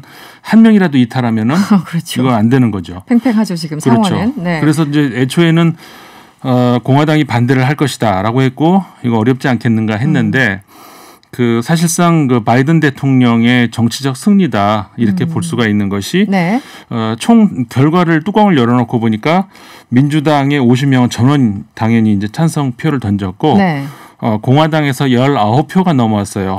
19표. 그러니까는 꽤 많이 넘어왔네요. 69표가 찬성을. 그 다음에 이제 공화당의 50명 중에서 1명은 이제 그 없어졌고, 그러니까 기권인지 안 나왔고, 30명이 이제 그 반대표를 던진 거죠. 69대 30으로 통과가 됐는데 사실 어떤 의미가 있나요? 이 바이든 대통령이 어떤 공약을 이행하는 과정에서 가장 필요한 그런 의미인가요? 그렇죠. 이제 그 바이든 대통령이 공약으로 내세우기도 했었고, 근데 대통령들이 당선이 된 다음에는 커다란 공약들을 하지 않습니까? 근데 이제 이런 것들이 통과가 되기 위해서는 미국 정치 같은 경우가 저보다 더 잘 아시겠습니다만은 한쪽으로 그 일방적으로 기우는 경우가 드물잖아요. 그러니까 다른 어떤 나라보다도 정치적인 합의가 굉장히 중요한데. 그런 의미에서 트럼프 대통령 당시 이게 잘 안 됐죠. 트럼프 대통령 같은 경우에는 그 상대 진영을 어떻게 보면은 굉장히 계속 적대시하면서 민주당을 민주당 계속 민주당하고 싸우기만 했는데 그게 어떻게 보면은 그 바이든 대통령의 강점이라면 강점일 수 있는 것이 그 중간 지대에 그러니까 반대하는 사람들은 그러죠. 이게 색깔이 분명하지 않다. 바이든 대통령이 하지만은 좋게 평가하는 사람들은 그런 그 약간 중도 성향의 이런 의원들 민주당과 공화당까지 포함을 해서 이런 의원들을 중심으로 해가지고 이런 그 공화당의 표까지도 얻어낼 수 있는 이런 그 세력을 확보할 수 있다는 거 이게 바이든의 최대 장점이라고 할 수가 있는 것인데 그런 의미에서 바이든 대통령의 지금 임기 초기입니다만은 그 앞으로의 그 정치적인 그 길을 굉장히 잘 닦아놓은 것이다. 이런 점에서 과거의 트럼프 대통령과 좀 차별점이 그 있을 수 있다.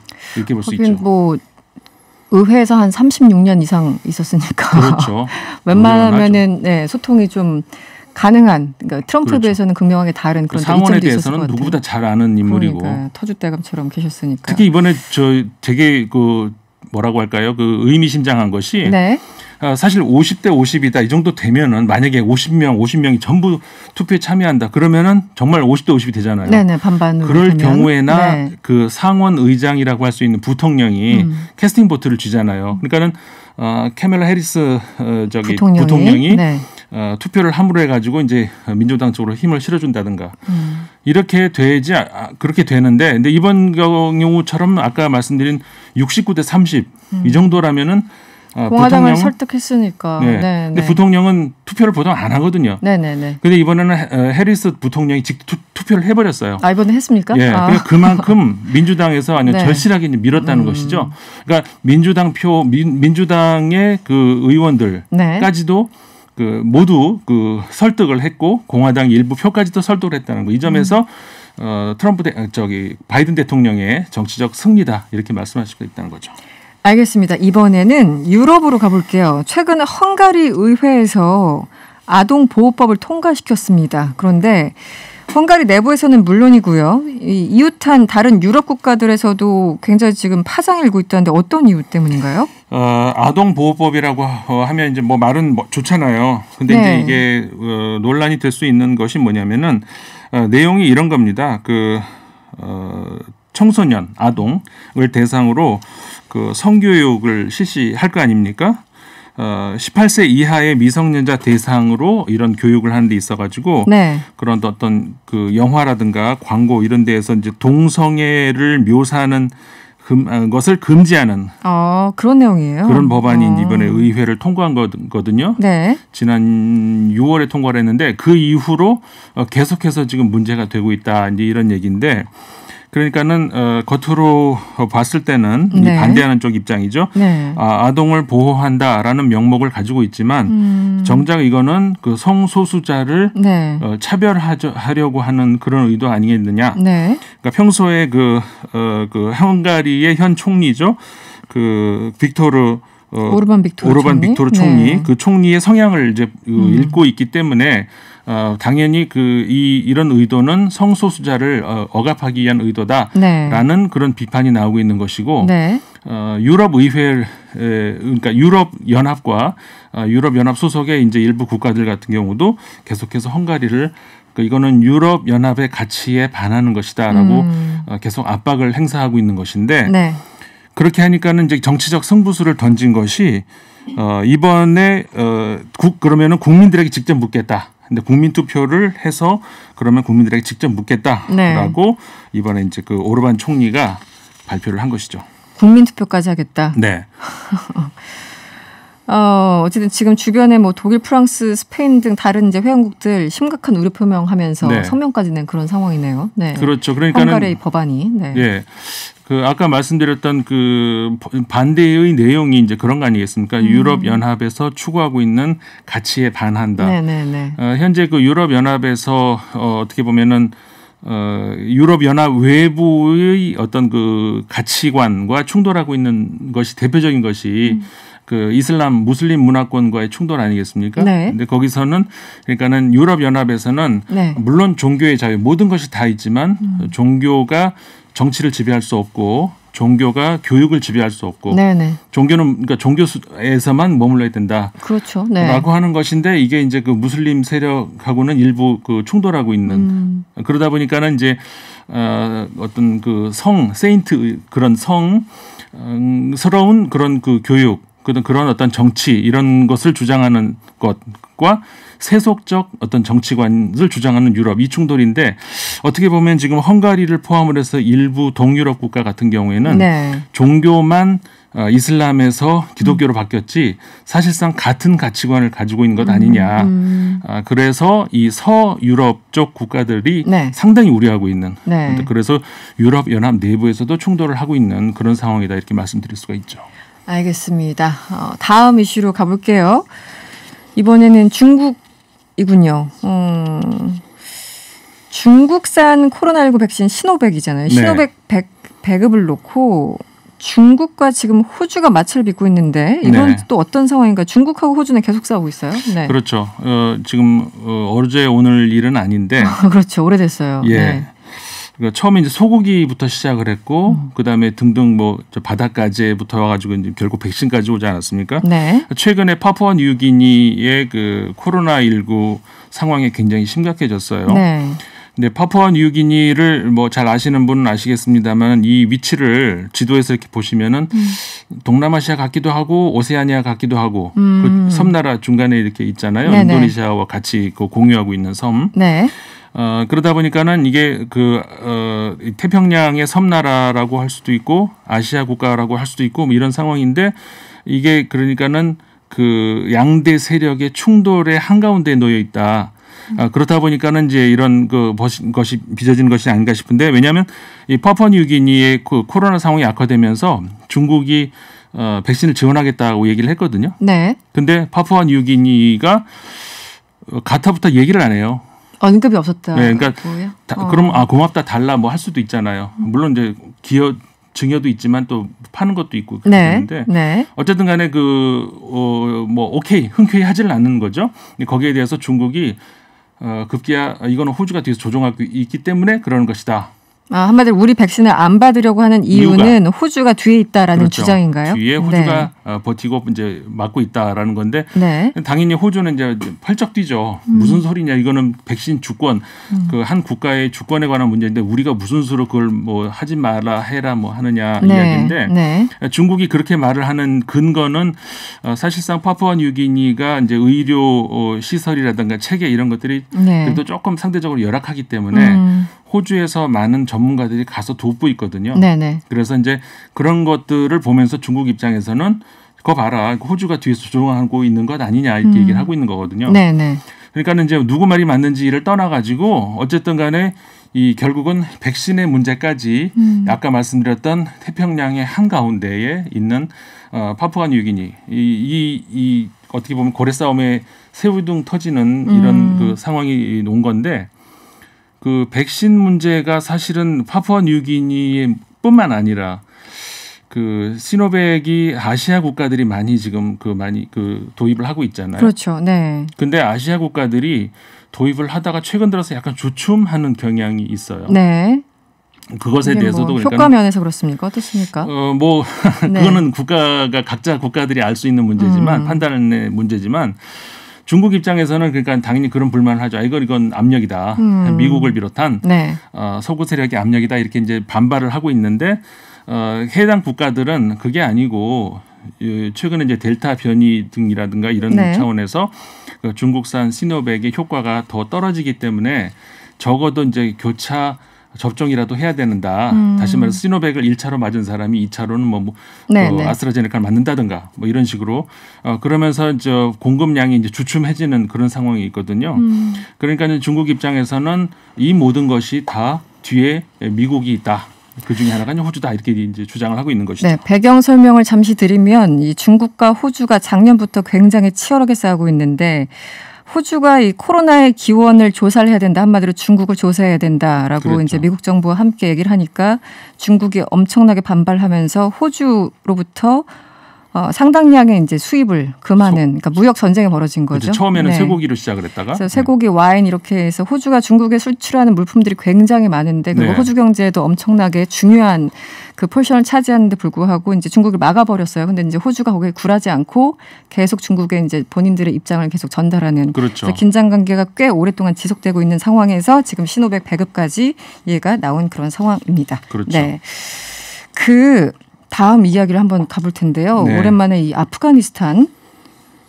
아프가니스탄에서 이슬람 무장 조직이죠. 탈레반. 네, 점령 지역이 빠르게 늘고 있어요. 예. 네. 이것도 배경 설명을 또 간단하게 해드리자면 미국이 계속해서 이제 그 아프가니스탄의 현 정부를 이렇게 지탱을 어떻게 보면 해주고 있지 않았습니까? 그런데 이 역사가 굉장히 오래됐죠.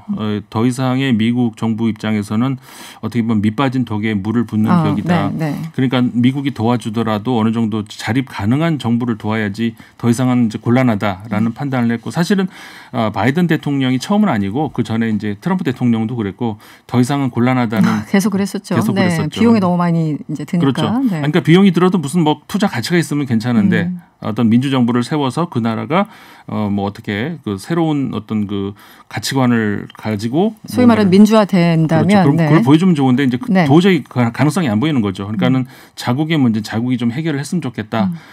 라고 하면서 미군이 이제 철수를 하겠다는 거죠. 9월 11일까지 모든 미군을 다 철수하겠다는 거 아니겠습니까? 네. 그러니까 약간의 지원해 주는 거 제외하고는. 근데 그 이후로 빠르게 지금 탈레반 세력이 세력을 점점 확장하고 있다 이런 거거든요. 네. 근데 원래 탈레반 세력이 여기 아프가니스탄의 북부 지역은 세력이 그리 강하지 않았었거든요. 과거에는.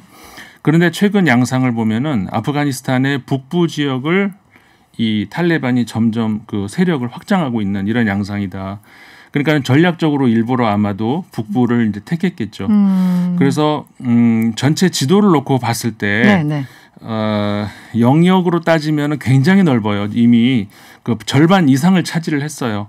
절반 이상을요? 그렇죠. 왜냐하면 시골 지역이 많기 때문에 또 인구가 적은 지역이 많기 때문에 사실 면적으로 따지면 탈레반이 거의 다 장악을 했다시피 보일 정도로 깜짝 놀라게 보이거든요. 근데 인구로 따졌을 때는 그 주를 전체 이제 30개가 넘는 주죠. 근데 그 중에서 그 9곳을 이제 그 34개 주 중에서 9곳을 이제 장악을 하고 있는 상황인데 이게 이제 시간 문제 같다. 수도인 카불을 향해서 조금씩 야금야금 들어가고 있는 그런 상황이거든요. 네, 이 세력은 계속해서 존재를 하는군요. 그렇게 오랫동안 싸워왔음에도 불구하고. 그렇죠. 그런데 이렇게 하루가 멀다고 장악 지역을 넓혀가는 거는 결국 이제 미국이 어차피 나갈 거니까. 네.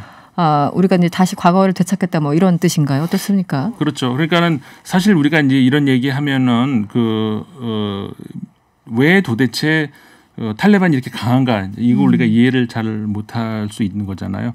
그러니까 사실 그 아프가니스탄의 민중들의 어떤 생각 이런 것들을 봐야 되는데 아직까지 그러니까는 그 민주주의 가치에 대한 어떤 그런 빠른 어떤 그 뭐라고 할까요? 그 스며듦 이런 것들이 부족하다고 할 수가 있는 것이고 탈레반 이들이 그 추구하는 그런 가치 이런 것들이 의외로 굉장히 강하게 그 민중들 속에 파고 들어가 있어요. 네. 이런 것들이 그러니까는 그냥 표면적으로 보이는 어떤 그런 힘 이런 것으로 설명할 수 없는 굉장히 좀 어떻게 보면 암울한 그런 현실이라고 할 수가 있는데 어떻게 보면은 조만간 굉장한 그러니까 탈레반이 과거 지금 협상을 하는 동안에도 보복은 하지 않겠다는 이야기를 계속 하긴 했었는데 네네. 글쎄요 그것에 대해서 좀 저는 회의적으로 보이기도 합니다. 알겠습니다. 사실은 이제 부시 이후에 그걸 청산하겠다고 오바마부터 쭉 해서 철군 얘기를 거의 한 15년 정도 듣고 있는 것 같은데 아직까지 마감이 안 된 상황. 그렇죠. 네. 바이든이 이제 완전히 마감을 하겠다. 그러면서 이제 시한을 두었는데 9월 11일이 시한이군요. 왜냐하면 9월 11일이 911을 예, 9월 11일이 그 월스트레이트 센터 폭파된 날이니까. 그래서 일부러 날짜를 정한 것 같네요. 알겠습니다. 글로벌 원정대 오늘 여기서 마무리할게요. 지금까지 인문계열연구소 임상훈 소장과 함께했습니다. 오늘 고맙습니다. 네, 고맙습니다. 서울 시민을 위한 시간입니다. 인서울 코너죠. 체납 세금 징수 전담 조직이 있습니다. 아마 많은 분들 알고 계실 텐데요. 38 세금 징수과가 있죠. 올해로 출범 20주년을 맞이했다고 합니다. 서울시 38 세금 징수과 이병옥 과장 연결해서 자세한 이야기 들어보도록 하겠습니다. 과장님 안녕하세요. 네, 안녕하세요. 서울시 38 세금 징수과장 이병욱입니다. 네, 이 38 세금 징수과에서 이 38은 뭘 의미하나요?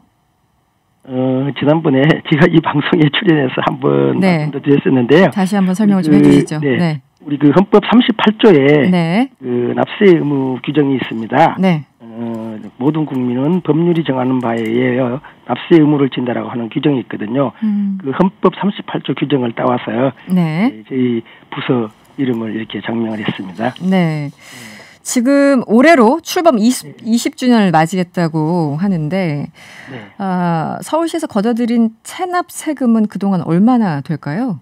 네, 그 지난 20년간 저희 서울시 38 세금 징수과가 그 25개 자치구와 함께 걷어들인 체납 세금이 총 3조 6천억 원 정도 됩니다. 체납 징수 건수로는 약 4,745만 건에 이르고 있습니다. 매년 평균적으로 한 1,800억 원 정도를 징수하고 있습니다. 그리고 특히 올해는 그 이 단체 최초로 시행한 가상자산 압류나 또 고액 자기압 수표 추적 등 새로운 체납징수 기법을 도입해서 7월 말 기준으로 올해 징수 목표액인 2,010억 원의 92%인 1,826억 원을 현재까지 징수했습니다. 징수 목표액이 있는데 보통 90% 넘기가 좀 힘든 상황인가요? 어떤가요? 그렇습니다. 네. 목표액을 이렇게 다 이게 달성하기가 쉽지 않은데 올해는 저희들이 아까도 이야기했지만은 여러 가지 다양한 징수 기법을 도입을 해서 92%. 예. 그렇습니다. 그렇군요. 그동안 누적이 3조 6천억 원을 체납세금을 이제 거두셨고 그리고 매년 한 해 평균적으로 1,800억 원 정도. 알겠습니다. 이제 20년이 지났으니까 그동안 노하우도 많이 축적이 됐을 테고요. 여러 가지 또 기법 변화도 있었을 것 같은데요. 이 초창기와 좀 비교해서 말씀해 주시면 어떨까요? 네. 과거에는 체납 세금을 징수하기 위해서 주로 이제 행정기관이 보유하고 있는 부동산 등기부나 또 자동차 등록 원부 등 이 행정기관의 자료를 보고서 체납자가 소유한 이제 부동산이나 자동차를 찾아서 또 압류하고 공매하는 방식이 대부분이었습니다. 네네. 그러나 지금은 이제 체납자들의 재산 은닉 방법도 날로 교묘해지고 또 지능화되고 있습니다. 네. 그래서 이러한 체납자들의 체납 수법에 대응하기 위해서 저희 서울시 38 세금 징수과에서는 다양하고 또 새로운 전문적인 체납 징수 기법을 계속해서 개발하고 또 체납 징수 활동에 활용을 하고 있는데요. 네네. 대표적인 사례가 최근에 계속해서 이슈가 되고 있는 체납자가 보유한 가상자산을 그렇죠. 네. 가상자산 거래소를 통해 확인하고 압류 징수한 사례가 되겠습니다. 네. 올해 4월에 저희가 전국 지방자치단체 최초로 체납자의 가상자산을 압류했는데 그때 압류 규모가 총 984건에 금액으로는 한 259억 원이었습니다. 가상 자산만 봤을 때 259억 원이요. 네. 그래서 저희가 압류한 체납자 중에 2018년부터 약 한 10억 원의 체납세금을 내지 않고 있던 치과 의사가 있었거든요. 이 체납자가 이제 거래소 세 군데에 무려 한 125억 원의 가상자산을 가지고 있는 것을 확인을 저희들이 했습니다. 그래서 이를 즉시 이제 압류해서 그때 8억 6천만 원을 징수를 했습니다. 그리고 이제 나머지 남아있는 세금이 1억 5천만 원 정도가 있었는데 오늘 최종적으로 이 체납자가 1억 6천만 원 남아있는 세금은 납부를 했습니다. 그래서 오늘 날짜로 오늘로요. 완납 처리가 되었습니다. 네, 몇 년을 버티다가 오늘 완납했군요. 네. 그리고 이제 또 저희들이 체납 징수 징수 활동을 하고 있는 사례 중에 사례를 또 말씀드리면은 체납자들이 은행을 통해서 작게는 몇 천만 원부터 또 많게는 수백억 원의 자기압 수표를 이렇게 발행을 하고 또 사용하고 있는 사실을 저희들이 처음으로 이제 확인을 했습니다. 그래서 이들의 발행한 수표를 추적하고 또 사용처를 확인해서 많은 체납세금을 이제 징수를 했는데 현재까지 수표 추적을 통해서 24억 원 정도 징수를 했습니다. 그동안 보면 가장 많이 체납한 사람은 이름이 공개된 것 같기도 한데요. 이 체납액이 얼마 정도인가요? 아마 제가 알기로는 한 300억 정도 이렇게 체납한 분도 있는 걸로 알고 있고요. 네네. 이제 그런 분들은 저희들이 서울시 홈페이지를 통해서 이렇게 다 명단이나 체납액, 이름, 주소 이런 걸 공개를 하고 있습니다. 그렇죠. 공개가 됐죠, 일부는. 예. 그러면은 체납액 기준으로 공개를 하는 건가요? 아니면은 체납액과 기간? 체납액이 1천만 원이 이제 넘고 또 1년 이상, 1년 이상 이렇게 지나게 되면은 저희들이 매년 공개를 하고 있습니다. 홈페이지에 전체를 다 공개를 하시는군요. 네. 알겠습니다. 이 세금 징수과가 20주년 맞아서 설문조사를 했다고 들었습니다. 네. 어떤 설문조사를 하셨습니까? 예, 앞서 말씀이 있었습니다만, 저희 서울시 38 세금 징수과가 전국에서 최초로 이제 체납 세금을 전담 징수하는 조직으로 2001년 8월에 이제 출범을 했는데요. 네. 올해 이제 20년을 맞이해서 시민들의 체납 세금에 대한 납세 인식이나 38 세금 징수과의 인지도 등을 좀 알아보기 위해서 외부 설문기관에 의뢰해서 설문조사를 했습니다. 설문조사 결과에 대한 주요 내용을 말씀드리면, 비양심적인 고액 체납자에게는 지금보다도 더 강력하게 고발이나 출국 금지, 그리고 신용불량자 등록 조치 등 이런 행정 제재를 강화하는 것이 필요하다라고 하는 응답이 88.2%였고요. 네.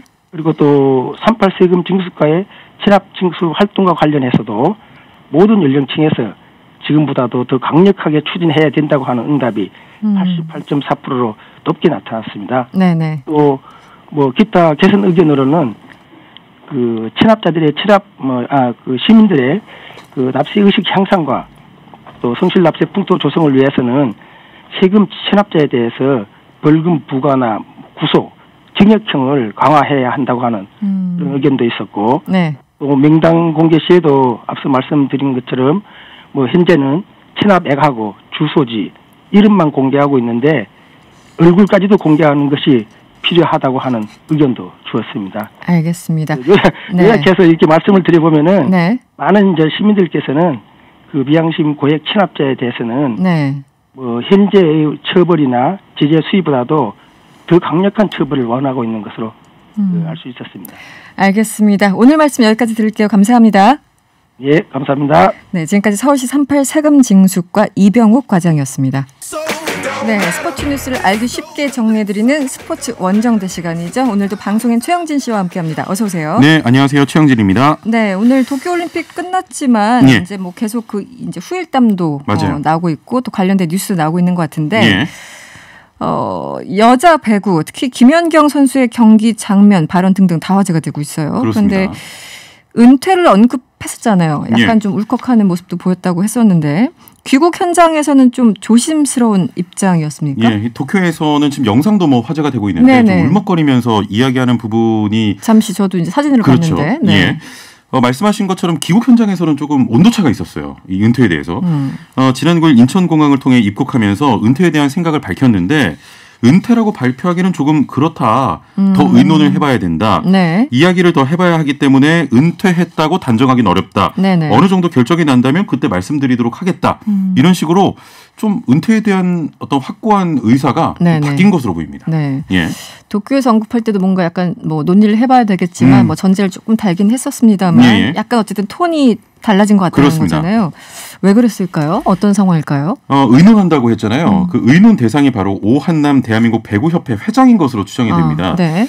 이 회장은 좀 따뜻한 리더십 그리고 선수를 우선적으로 아는 그런 리더십으로 호평을 받았는데 김연경 선수가 지난 올림픽 아시아 예선에서 복근 부상을 당했거든요. 네네. 때문에 소속팀에서 복귀를 좀 늦게 했어요. 소속팀에. 네. 연봉을 소속팀에서 삭감을 했고 그러다 보니까 이 회장이 직접 위로금을 또 전달하기도 했습니다. 그랬군요. 예. 네. 그만큼 김연경 선수도 오 회장을 좀 존중하는 것으로 알려졌는데 아마 오 회장도 좀 더 있어달라 아마 이렇게 만류를 할 거예요. 뜻이겠죠. 예, 물론 네. 본인 입으로는 더 뛰어달라고 부탁하고 싶지만 선수의 생각을 존중하겠다 이렇게 밝혔습니다만 네. 만류를 하겠죠. 그래서 이제 김연경 선수도 오 회장을 존중해서 네. 일방적으로 은퇴를 좀 못 받기는 어려운 것 아니냐 이런 지금 전망이 나옵니다. 네, 조금 뒤에 이제 논의 과정들이 공개가 되겠네요. 예. 알겠습니다. 다음 이야기로 넘어가 볼게요. 야구 이야기네요. 이 한국 야구가 최악의 위기에 직면했다 이런 얘기들이 나오는데 어떻습니까? 정말 최악입니다. 정말 최악입니까? 올림픽 네. 전에 코로나19 방역수칙 위반 때문에 논란이 됐죠. 네. 올림픽 노메달이죠. 그리고 음주운전이 또 적발이 됐고요.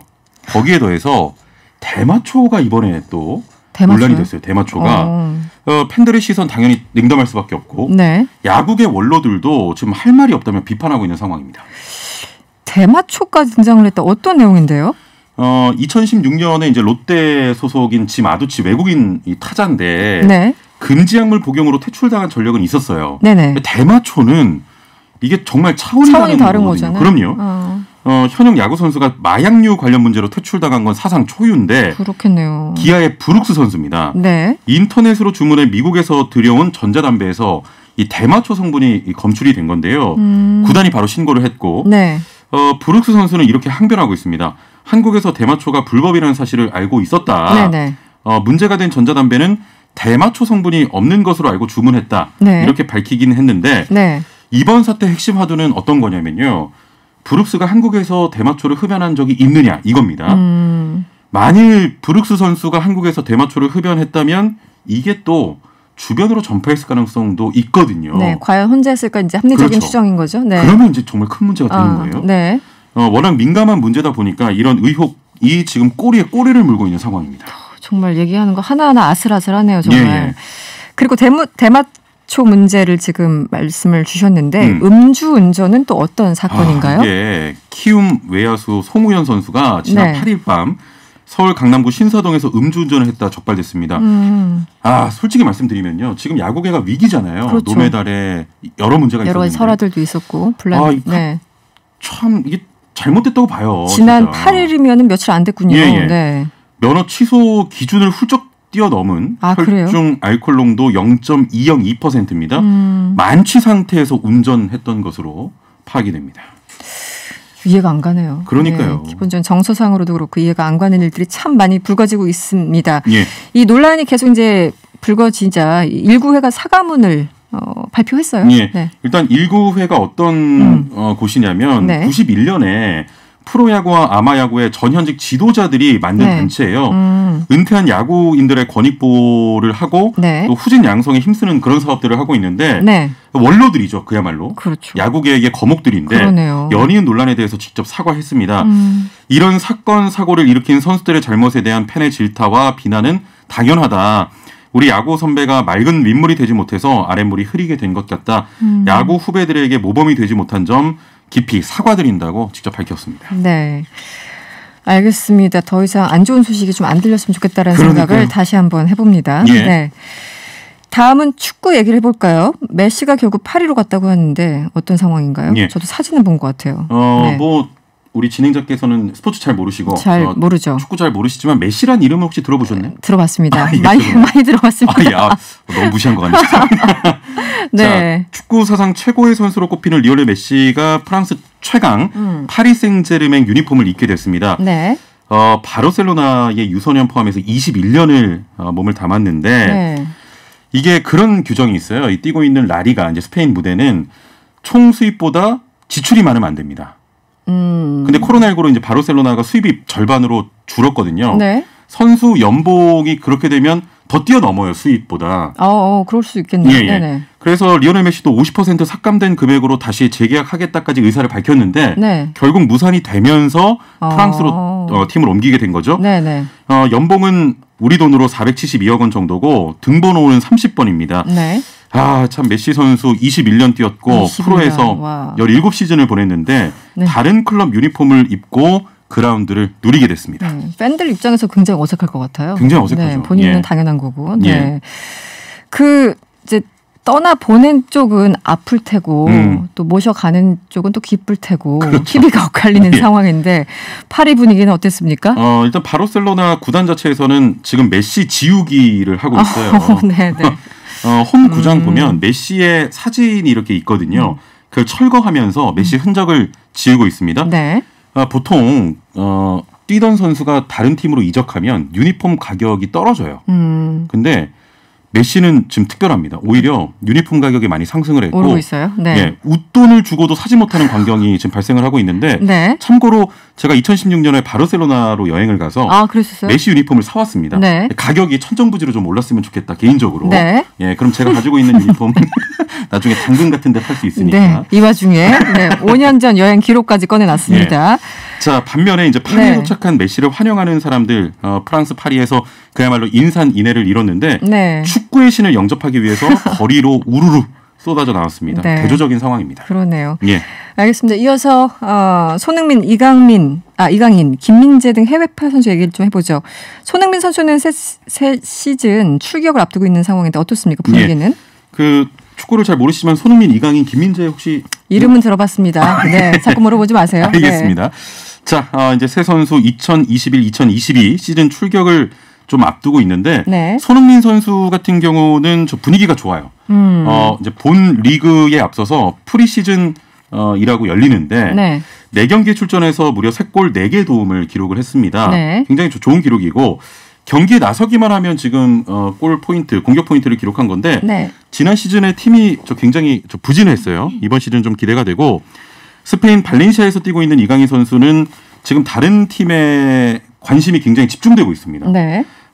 현재 팀에서 출전 거의 못하고 있거든요. 많이 못하는데 뛸 수 있는 다른 팀으로 좀 이적을 했으면 좋겠고 자 그리고 중국 베이징관에서 뛰다가 김민재 선수 이 터키의 페네르바체로 이적을 했는데 터키가 유럽에서도 그렇게 강한 리그는 아니에요. 네. 근데 이제 바로 강한 리그로 가기 전에 어떤 계단이라고 할까요? 네네. 이제 유럽의 문화를 좀 적응하기 위해서 터키를 거치고 거기서 잘 적응하면 아마 이제 말씀드렸던 대로 스페인이나 영국 같은 큰 무대로 좀 진출을 할 것 같습니다. 네. 적응 잘해서 멋진 모습 보여주시길 바랍니다. 이런 것들이 언제쯤 결정이 되는 건가요?